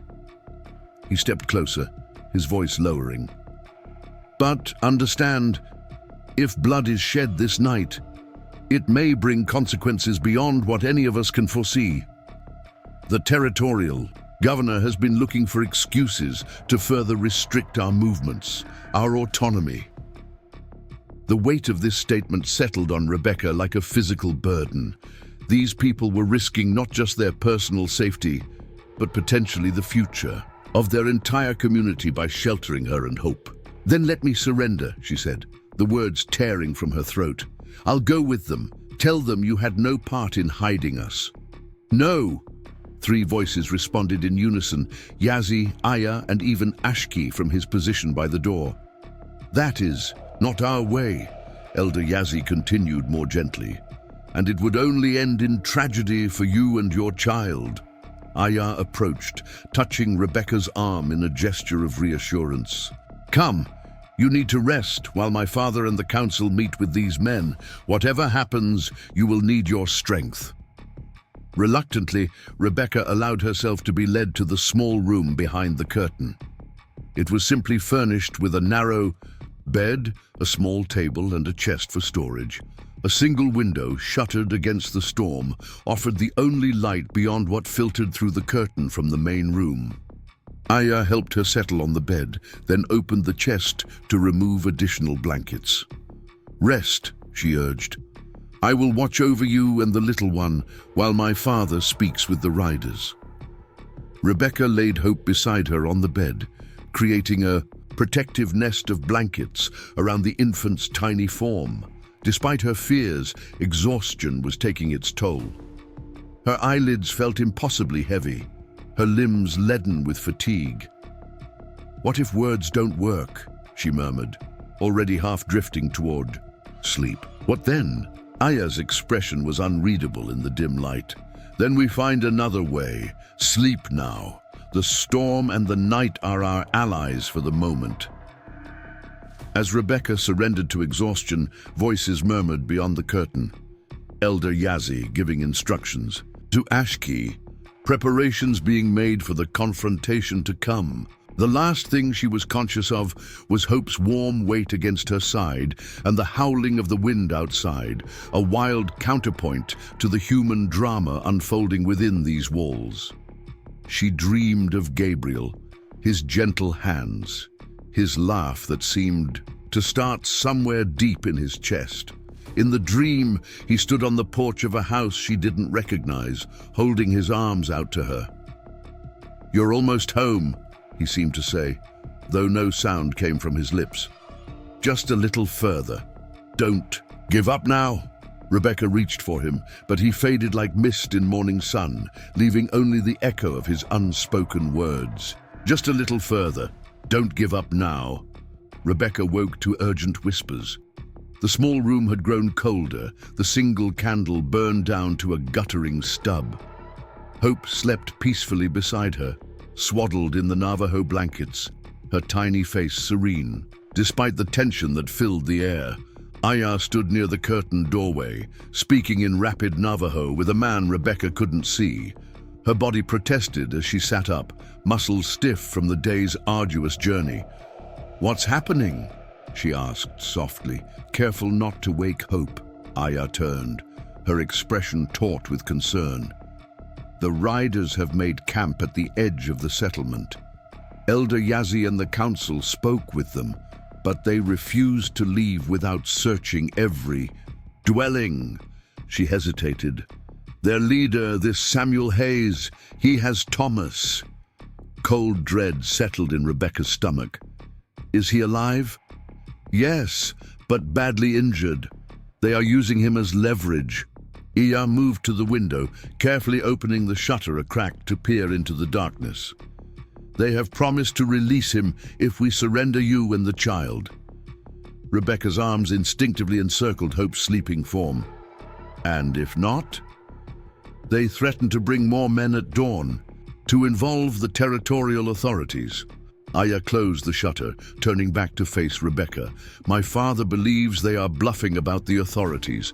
They have acted outside the law themselves, but they will certainly bring more men. Rebecca digested this information, weighing impossible choices. Thomas had risked everything to help them escape.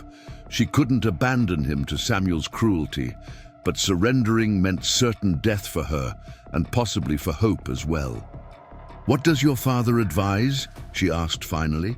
That you leave now, while darkness and the storm still provide cover. Aya gestured to the man who now appeared in the doorway. Ashki, the young messenger from earlier. Ashki will guide you south to the trading post at Copper Creek. The owner there, Michael Sullivan, is a friend to our people.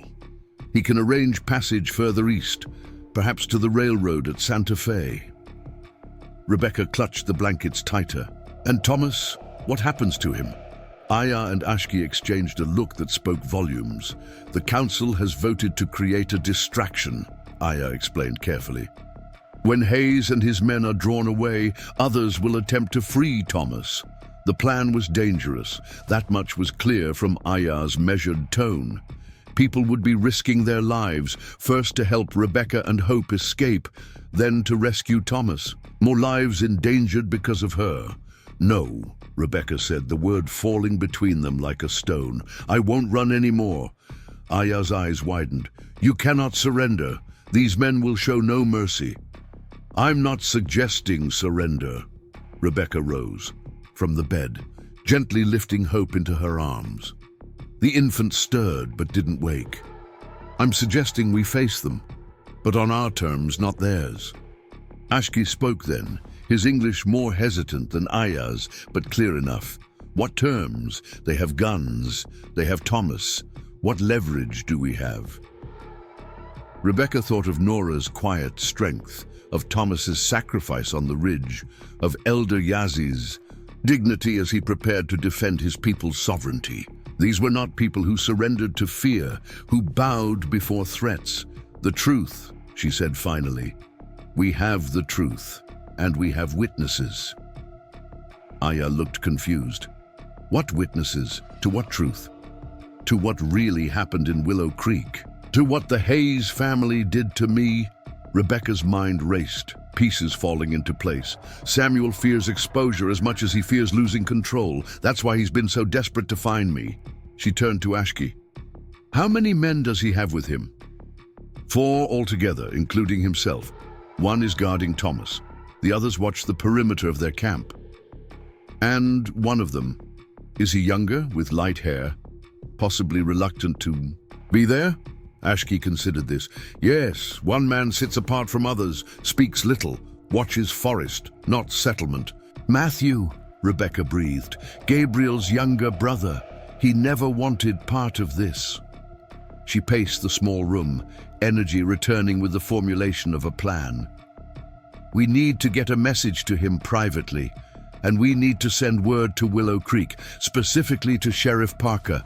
Aya's expression shifted from confusion to cautious interest. What message, and why this sheriff? Because Owen Parker may be the only man in Willow Creek who isn't in Abigail Hayes's pocket. Rebecca remembered the sheriff's quiet assistance. After Gabriel's death, his skepticism when the whispers about Rebecca's bad luck began to spread.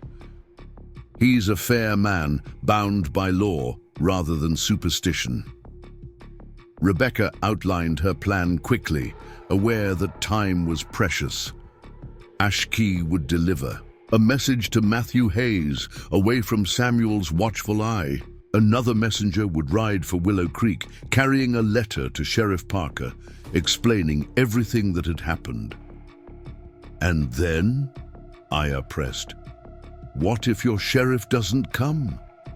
What if this Matthew refuses to help? Then I face Samuel. Directly, Rebecca said, her voice steadier than she felt, but not as a fugitive, not as someone who fears his accusations. As a mother protecting her child, as a widow demanding justice. Aya studied her for a long moment, then nodded once. I will speak with my father, but he will ask, why now? Why not continue running to safety? Rebecca looked down at Hope, tracing the perfect curve of her daughter's cheek, because running means living in fear forever. It means Hope grows up looking over her shoulder, never knowing when the past might find us. She met Aya's gaze directly. I want more for her than that. I want her to know her mother stood her ground. Elder Yazzie received Rebecca's plan. With thoughtful silence, his weathered hands folded in his lap as he considered her words. The main room of the cabin now held a council of sorts. Rebecca, Aya, Ashki, and two older men whom Yazzie had summoned despite the late hour. What you propose carries great risk, Yazzie said finally. Not just to yourself and your child, but to my people. If blood is shed on Navajo land. I understand, Rebecca acknowledged. But running carries its own risks. Samuel Hayes won't stop searching, and eventually he'll connect you to our escape. When that happens, he'll find ways to make your people suffer for it. One of the older men, Gray Water, Aya had called him, spoke in Navajo, his tone questioning. Elder Yazzie replied in kind, a lengthy explanation that seemed to satisfy the other man. Gray Water asks why we should believe this Sheriff Parker will stand against the Hayes family, Yazzie translated. They are powerful in this territory. Because Parker is bound by territorial law, not local interests, Rebecca explained. And because he had doubts about my treatment from the beginning. He would have intervened earlier, I believe, if Abigail hadn't convinced the town council to handle the matter privately. And this Matthew Hayes? The other elder asked in heavily accented English. Why would he turn against his own brother, his own mother? Rebecca chose her words carefully. Matthew was never comfortable with what they did to me. He suggested I be allowed to leave town, not be imprisoned. When they found me gone from the storehouse, he argued with Samuel, violently, according to what Thomas heard. She leaned forward, hands clasped, to stop their trembling. Matthew loved his brother Gabriel. I believe he knows in his heart that Hope is Gabriel's child. If approached privately, away from Samuel's influence, he might be willing to help, if only for the sake of his brother's daughter. Elder Yazzie was silent again, communing with his own thoughts. The fire crackled in the hearth, casting dancing shadows across the faces of the small gathering. Outside, the storm continued unabated, snow piling against the cabin walls, wind moaning through the eaves. Very well, he said at last. We will try your way first. If it fails... He left the alternative unspoken, but his meaning was clear. They would revert to the original plan of escape and distraction, regardless of the cost. The next hours passed in focused activity. Rebecca wrote 2 letters by candlelight, one to Sheriff Parker explaining everything that had happened since her imprisonment, and another, briefer note to Matthew Hayes. The latter simply read, Matthew, for Gabriel's sake, for the memory of your brother, help us. Hope is his daughter. You know this to be true. Meet me at dawn at Elder Yazzie's cabin. Come alone. This can end without more bloodshed. Rebecca Ashki departed immediately with the letter for Matthew, slipping into the storm like a shadow.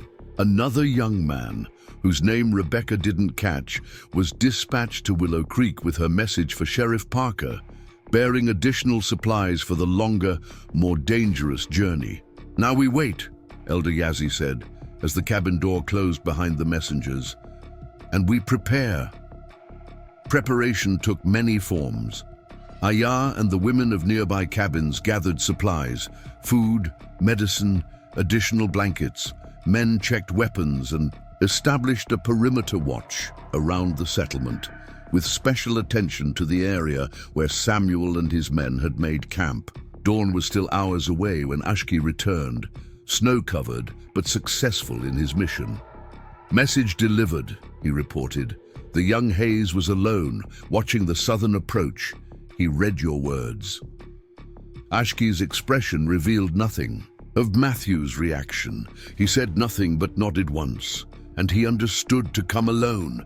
At dawn, Rebecca pressed. He understood. Ashki removed his snow-crusted coat, but whether he will come, the uncertainty hung between them. So much depended on Matthew Hayes finding the courage to defy his family, to stand for what was right rather than what was expected. Rebecca had staked everything on her belief that he retained some sense of honor, some loyalty to his deceased brother that might outweigh his obedience to Samuel and Abigail. "We should try to rest," Aya suggested gently.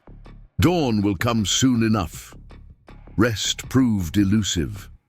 Rebecca dozed fitfully beside Hope, every creak of the cabin's timbers in the wind startling her awake. Her mind raced with possibilities, with plans and contingencies. What if Matthew betrayed them? What if Samuel attacked before dawn? What if Sheriff Parker dismissed her letter as the ravings of a madwoman? Hope stirred beside her, small fists waving in dream-induced motion. Even in sleep, her daughter fought, reaching for something beyond her grasp. Rebecca smiled despite her fears. This child had survived against impossible odds. Perhaps they both had reserves of strength, yet untapped. The storm began to ease in. The pre-dawn hours, the howling wind gradually subsiding to occasional gusts. Rebecca rose before first light, washing in the cold water Aya had provided and donning clean clothes borrowed from the other women. If she was to face Samuel Hayes, she would do so with dignity, not looking like a fugitive. Hope nursed contentedly, unaware of the day's significance. Rebecca held her daughter close, memorizing the weight of her in her arms, the perfect curve of her ear, the tiny wrinkles in her knuckles. Whatever happened, Hope would survive.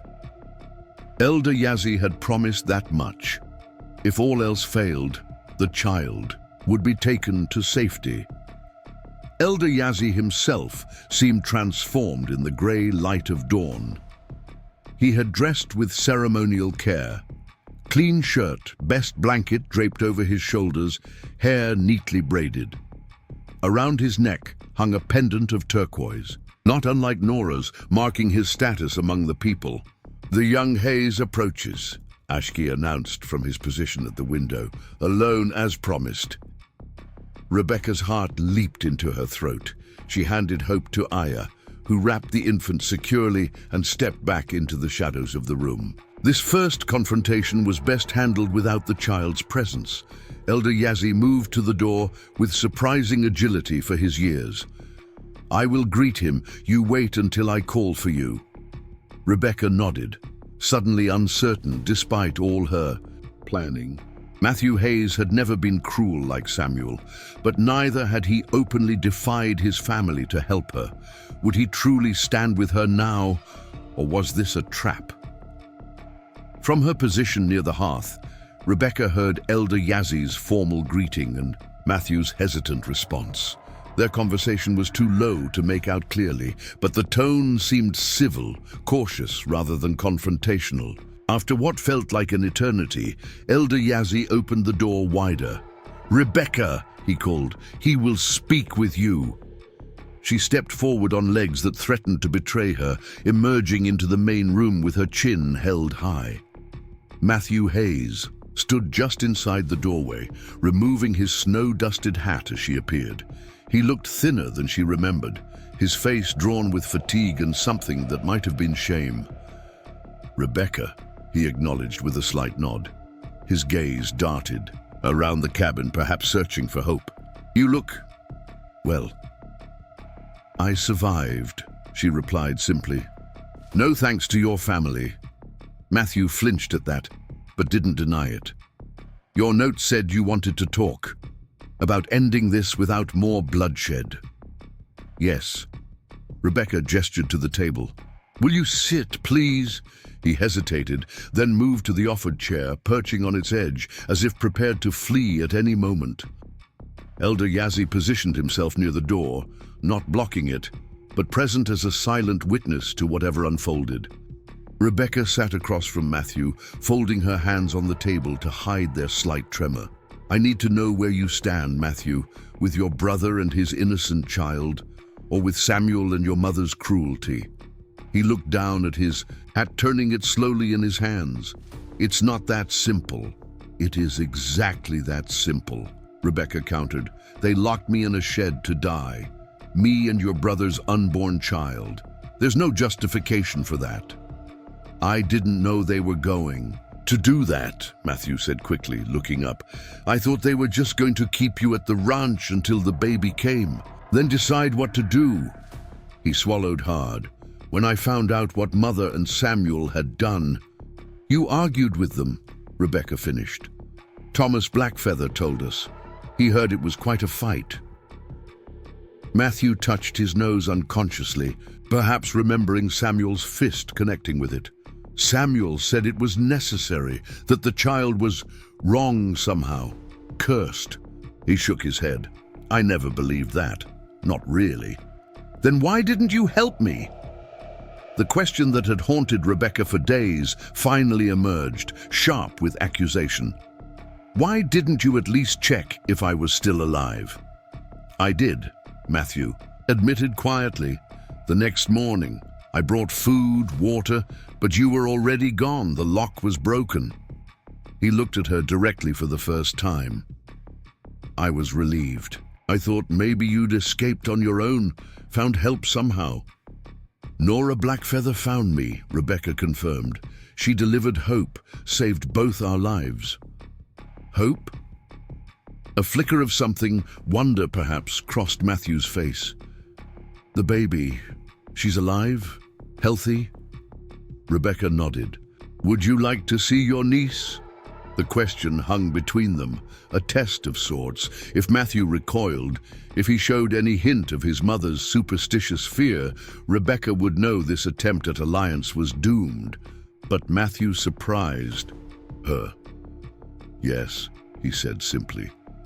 I would very much like to meet Gabriel's daughter. At a nod from Rebecca, Aya emerged from the back room, carrying Hope wrapped in a Navajo blanket. The infant was awake, her dark eyes, so like Gabriel's, alert and curious. Aya placed the baby in Rebecca's arms, then stepped back, watching Matthew carefully.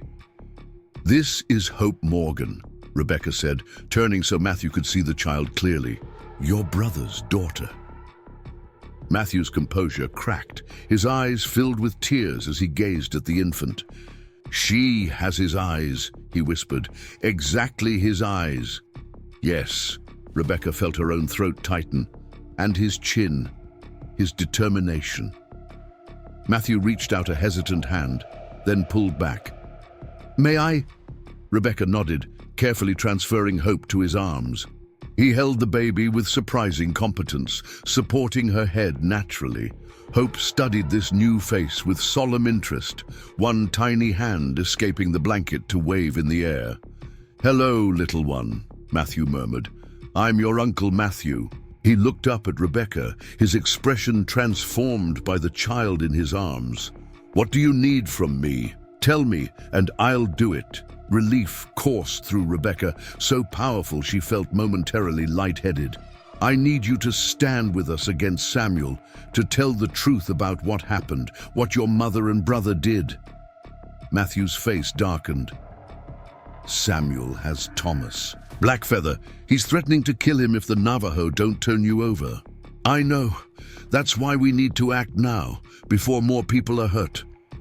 Rebecca leaned forward. I've sent word to Sheriff Parker in Willow Creek. If he comes, when he comes, will you testify to what your family did?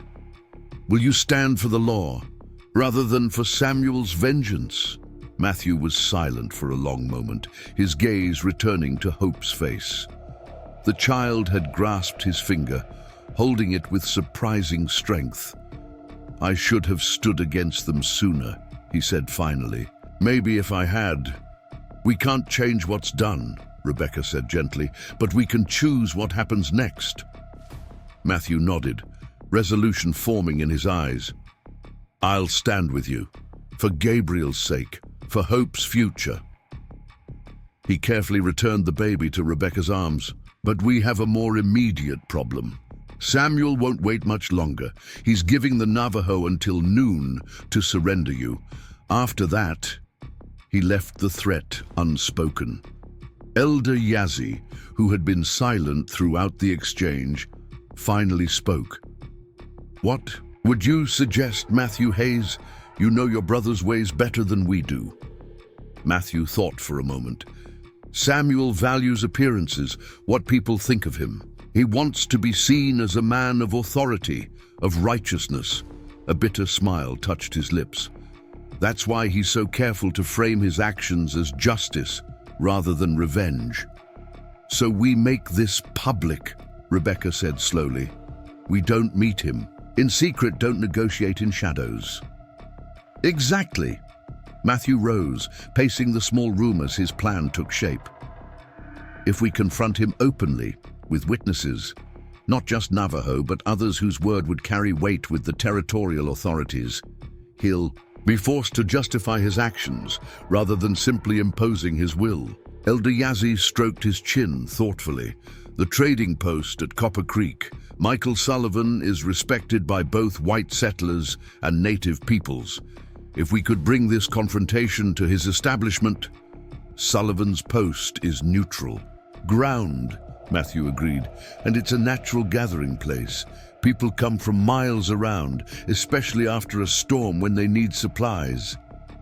Rebecca looked down at Hope, considering the risks. It's 10 miles from here, you said. Can we reach it safely? Samuel has men watching the trails. Not all the trails, Matthew said with sudden confidence. There's a route through the Eastern Canyon that few know about. I used it sometimes when... He stopped, looking embarrassed. But when you wanted to visit the trading post without your family knowing, Yazzie finished with a small smile.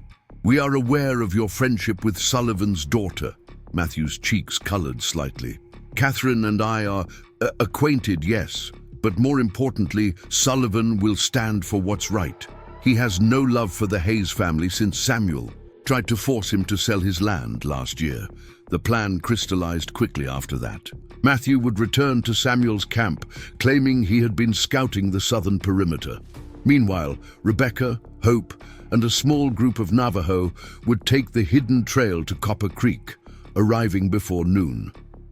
Elder Yazzie would lead another group, following more openly to draw any watchers away from Rebecca's party. What about Thomas? Rebecca asked, unwilling to abandon the man who had sacrificed so much for them. I'll do what I can to ensure his safety, Matthew promised. Samuel won't kill him before noon. He needs him as leverage. And once we're at Sullivan's post, with witnesses and the law involved, Samuel will have to be more careful about his actions. It wasn't a perfect solution, but it was the best they could manage under the circumstances. As Matthew prepared to leave, he paused beside Rebecca, looking once more at Hope's sleeping face. Gabriel would be proud, he said softly, of both of you. Rebecca touched his arm, a gesture of tentative trust. Be careful, Matthew. Samuel won't hesitate to turn on you if he suspects. Matthew's expression hardened. I've lived in my brother's shadow my entire life. It's time I stepped into the light. He settled his hat firmly on his head. I'll see you at Sullivan's post, noon. After he left, Elder Yazzie supervised the preparations for departure. 6 people would accompany Rebecca and Hope, Aya, Ashki, and 4 warriors chosen for their skill and discretion. They would travel light, moving swiftly through the snow-covered landscape. The storm has given us an advantage, Yazzie explained as they prepared. It has covered many trails, making tracking difficult, and it has driven most people indoors. The paths should be clear. Rebecca dressed warmly in layers of borrowed clothing, securing Hope in the special carrier Nora had fashioned. The infant had been unusually calm throughout the morning's events, as if sensing the importance of silence. She is a wise soul, Aya observed, helping Rebecca adjust the carrier. Some children are born with old eyes. As they prepared to depart, Elder Yazzie took Rebecca's hands in his weathered ones. "Remember," he said solemnly, "strength is not always found in weapons or loud voices. Sometimes it lives in the quiet certainty of truth, spoken at the right moment." Rebecca nodded, drawing courage from the old man's steady gaze. "Thank you for everything." "Thank me when this is truly over," he replied with a small smile. "Until then, walk in beauty, Rebecca Morgan, and keep your eyes toward the horizon, not the shadows at your feet." The journey to Copper Creek through the Eastern Canyon was arduous but uneventful. True to Matthew's word, the trail was seldom used and showed no signs of recent passage. Snow had drifted in places, requiring careful navigation, but Ashki led them with confidence, finding paths where Rebecca saw only wilderness. Hope slept for much of the journey, lulled by the steady motion and wrapped securely against the cold. When she woke hungry, they found shelter beneath an overhanging rock, giving Rebecca privacy to nurse while the others kept watch. "No signs of pursuit," Ashki reported, scanning their back trail with narrowed eyes. "But we should continue quickly. Sun climbs high." Indeed, the morning was advancing rapidly, though clouds still hung low over the mountains. Breaks in the overcast allowed shafts of sunlight to illuminate the snow-covered landscape. Noon would arrive all too soon. They reached the outskirts of Copper Creek as the sun approached its zenith. The settlement was little more than a cluster of buildings surrounding the trading post, a sturdy two-story structure built of logs and stone that served as store, post office, and informal gathering place for the scattered population of the region. Smoke rose from the trading post's chimney, and several horses stood hitched to the rail outside, stamping occasionally to warm themselves. The scene appeared peaceful, ordinary, but Rebecca felt tension radiating from her Navajo companions. As they surveyed the settlement from the shelter of the pines, "Too many horses," Ashki murmured, "not just locals." Rebecca counted 5 mounts at the hitching rail, plus 2 more visible at the side of the building. "Samuel," she whispered. Ashki shook his head. "Cannot tell from here, but we must assume they are watching." Aya touched Rebecca's arm. "We cannot approach directly. There is a path behind the blacksmith shop. It leads to Sullivan's storeroom. Catherine often uses it to bring in supplies without being seen." Rebecca raised an eyebrow at this information, but didn't comment on it. "Will Sullivan help us, even knowing it might bring trouble to his door?" "Michael Sullivan is a fair man," Aya replied, "and he has stood with the people before, when others would not. He will at least hear us." Their approach to the trading post was indirect, circling behind the small collection of buildings until they reached the blacksmith's shop. The forge was cold today, the smithy apparently elsewhere. They slipped through the empty building and into the narrow passage Aya had described, little more than an alley between the shop and the trading post's rear wall. A door, half hidden by stacked crates, led into what appeared to be a storeroom. Aya knocked softly in a pattern that suggested a code. Moments later, the door opened to reveal a young woman with auburn hair tied back in a practical braid. She wore a simple dress with an apron, and her expression shifted rapidly from wariness to recognition when she saw Aya. "Quickly," she urged, stepping back to admit them. "Father's been expecting you." Rebecca blinked in surprise. "He has? How could he know?" "The messenger you sent to Willow Creek stopped here first," Catherine Sullivan explained, leading them through the storeroom stacked with goods of every description. "And Sheriff Parker arrived about an hour ago with a deputy." Hope had begun to fuss, perhaps sensing Rebecca's sudden tension. She patted the infant soothingly through the layers of blankets. "And Samuel Hayes, is he here yet?" Catherine's expression darkened. "He and 3 men arrived just after the sheriff. They're all in the main room now, arguing." She glanced at the Navajo warriors with barely concealed anxiety.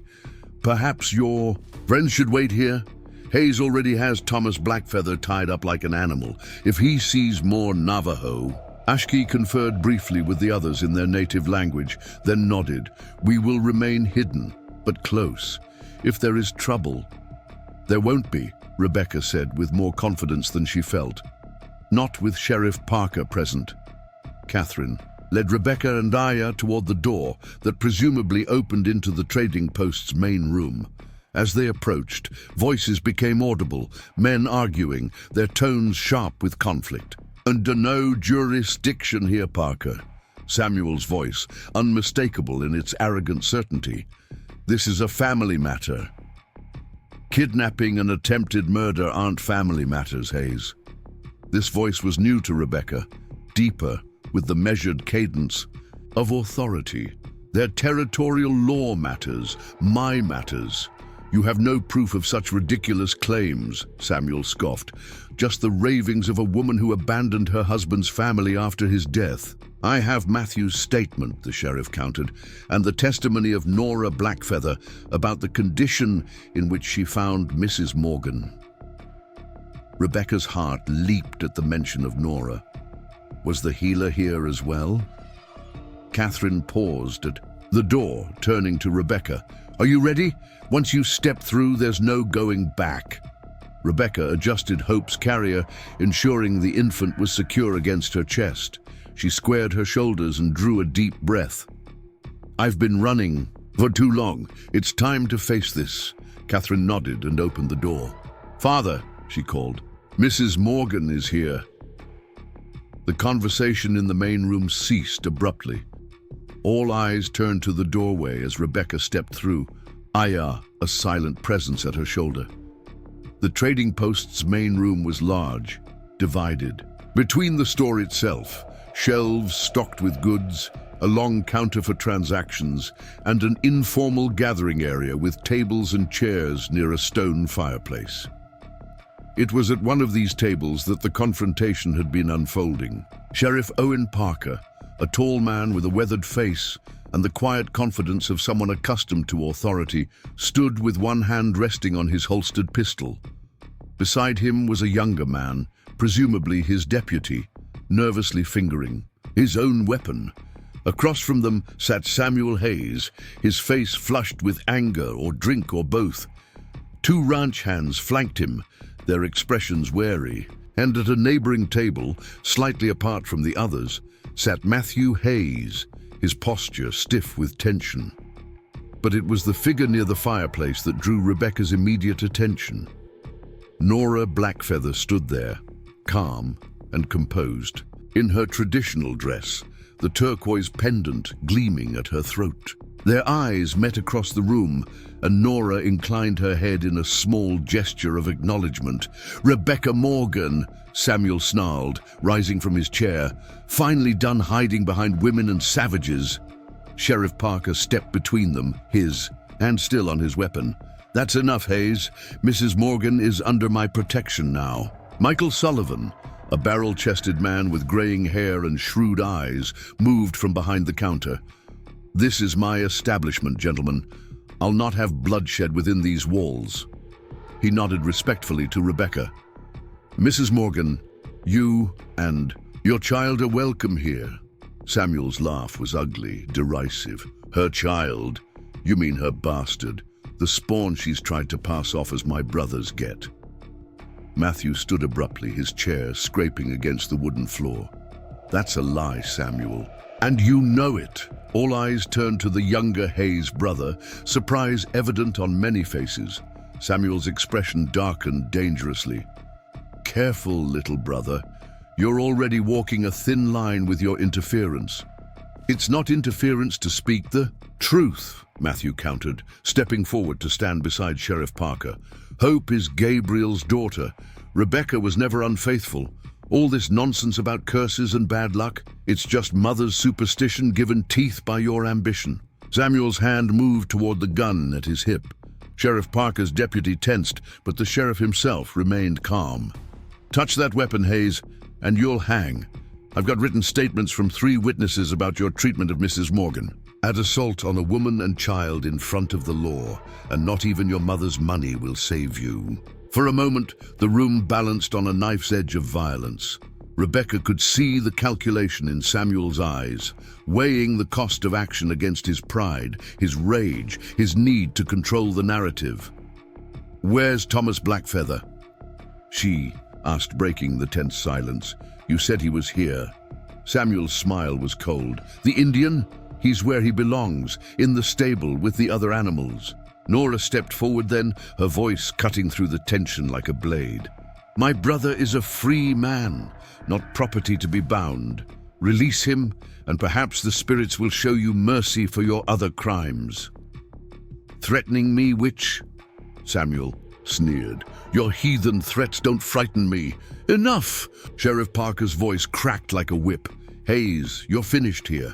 I'm placing you under arrest for the attempted murder of Rebecca Morgan and her infant child, for the kidnapping and assault of Thomas Blackfeather, and for whatever other charges the territorial judge sees fit to add." Samuel's hand twitched again toward his gun, but the deputy's weapon was already drawn and aimed. The ranch hands looked to their employer for guidance, clearly uncomfortable with the deteriorating situation. "This isn't over," Samuel growled, his gaze fixed on Rebecca. "You think a few charges will stick? My mother owns half the territorial assembly. We'll bury you and your bastard before the month is out." It was then that Rebecca took a step forward, unwrapping hope from her carrier so that all could see the infant's face clearly. "Look at her, Samuel," she said, her voice steady, despite the fear that still churned in her stomach. "Look at Gabriel's daughter and tell me she doesn't have his eyes, his face." Samuel refused to look, turning his head away in deliberate rejection. But others in the room did look. Sullivan, his daughter, the deputy, even the ranch hands. And what they saw was undeniable. A perfect, innocent child who bore the clear stamp of her father's features. "I never wanted this fight," Rebecca continued, addressing not just Samuel, but everyone present.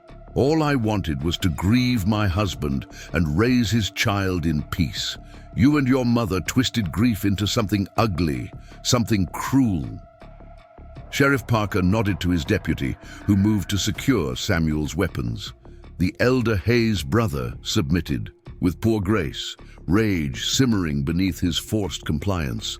"The charges will stick," Parker assured Rebecca. "Matthew's testimony, along with the healer's account of your condition, is more than enough for the territorial judge.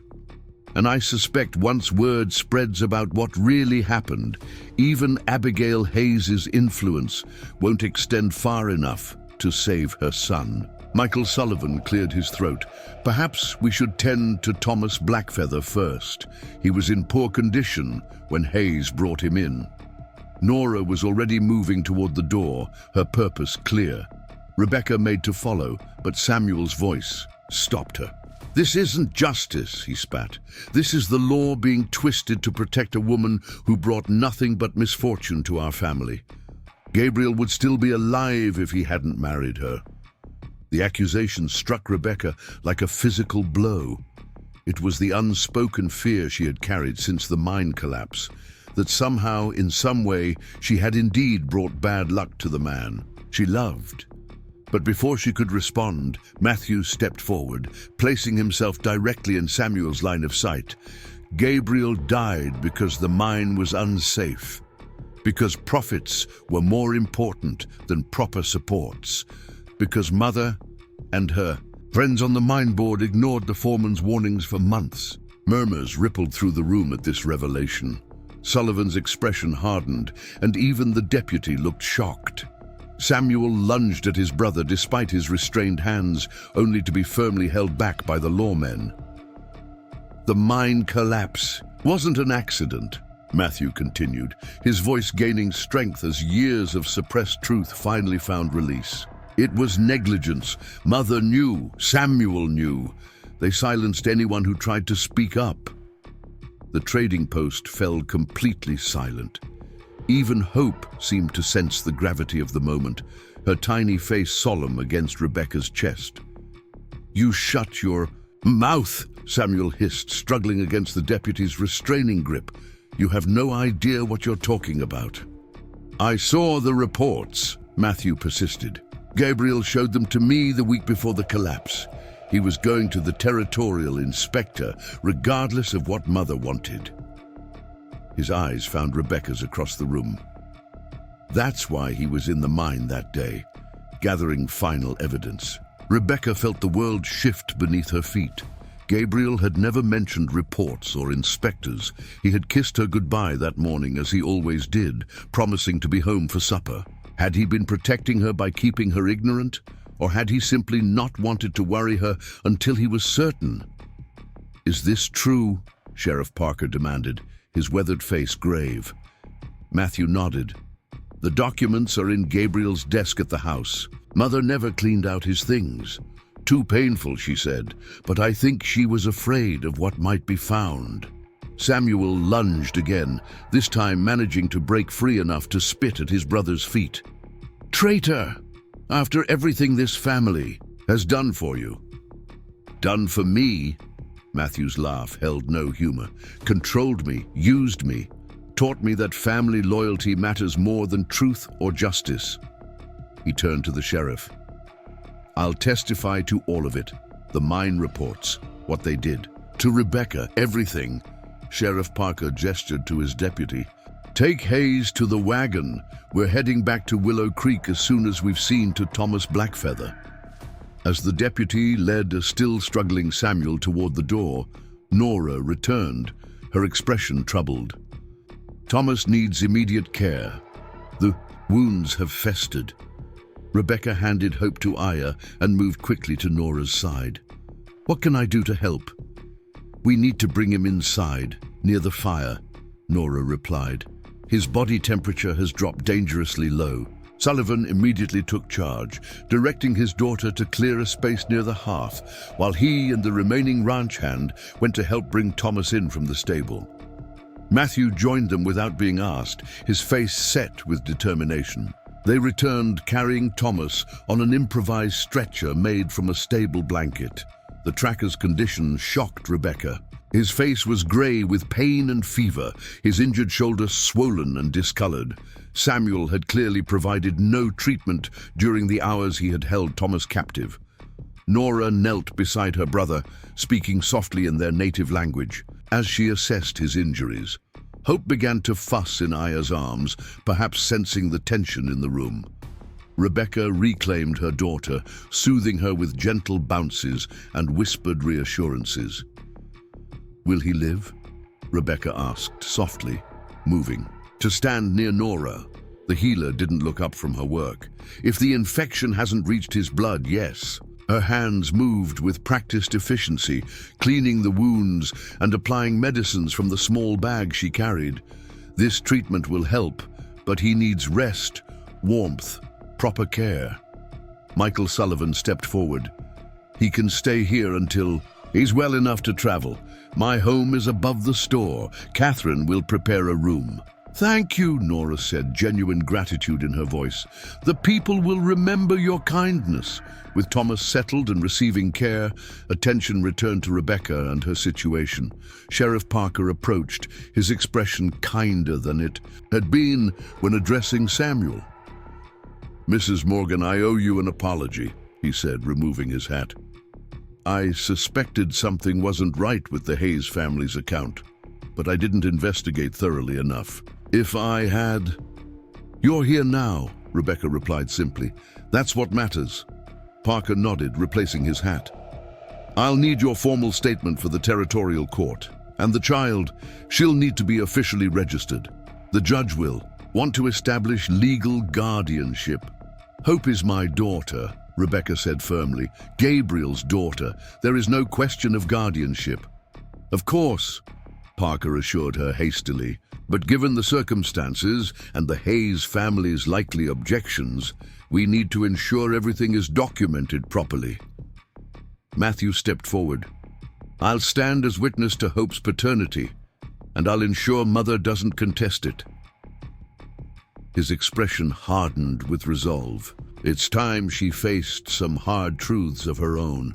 The immediate crisis resolved, practical considerations quickly surfaced.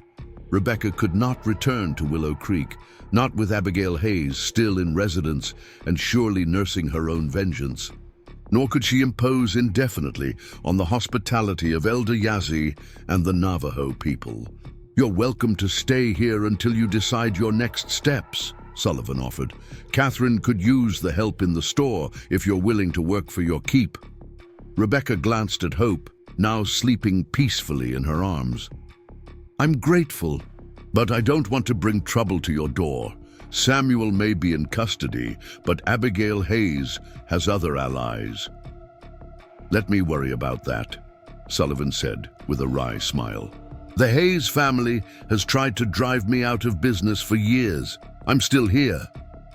Nora, who had been quietly tending to Thomas, looked up. "Or you could come back with us to Cedar Canyon. My lodge is small, but it has room for you and Hope."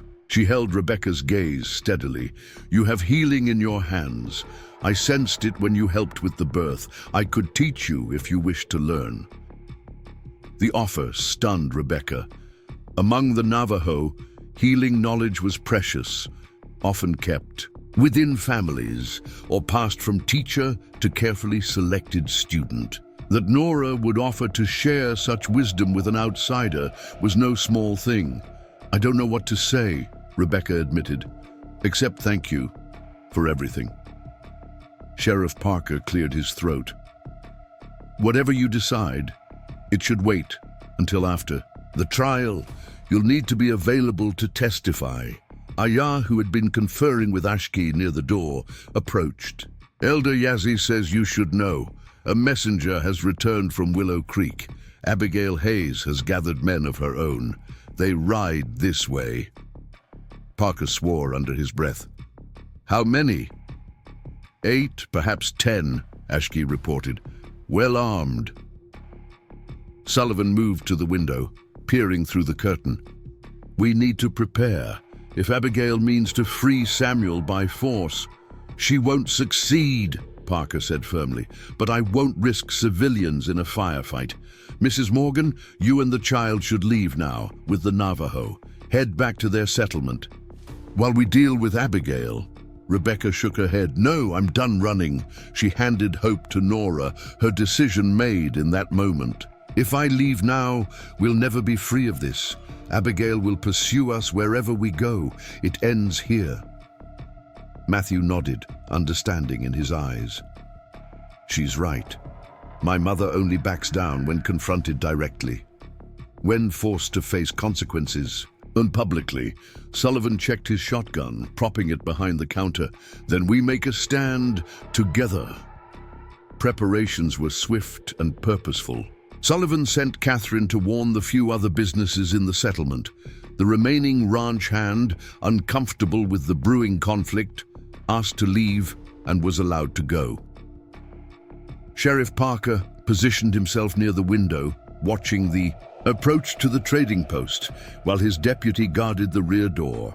Rebecca settled Hope comfortably in a makeshift cradle behind the counter, where the infant would be protected from any potential violence. Nora remained with Thomas, continuing her treatment despite the tension in the room. The Navajo warriors positioned themselves strategically around the building's perimeter, invisible but ready, the waiting stretched nerves to breaking. Rebecca found herself thinking of Gabriel, of his smile, his gentle hands, his absolute certainty that they would have a child someday. He had been right, though he hadn't lived to see Hope's birth. Would he approve of her stand now, of her refusal to run from Abigail's hatred? She believed he would. Gabriel had always faced problems directly, had taught her that courage wasn't the absence of fear, but the decision to act despite it. The sound of approaching horses broke the silence. Sheriff Parker straightened, hand moving to his gun. "They're here!" Rebecca joined him at the window. Through the glass, she could see a group of riders approaching the trading post. 8 men led by a woman riding side saddle despite the snow and difficult terrain. Abigail Hayes sat straight-backed and proud, her silver hair visible beneath. A black bonnet, her expression fixed in lines of grim determination. "Let me speak to her," Rebecca said suddenly, "before this turns to bloodshed." Parker looked skeptical. Mrs. Hayes isn't known for her reasonable nature. Neither was Samuel, but Matthew found his conscience. Perhaps his mother can find hers. Before Parker could object further, Rebecca moved to the door and stepped onto the trading post's porch. Behind her, she heard Matthew follow, then Sheriff Parker. The arriving party reined to a halt at the sight of them, several men reaching for weapons. "That's far enough," Parker called, his hand resting on his holstered pistol. "This is a lawful establishment. State your business, Mrs. Hayes."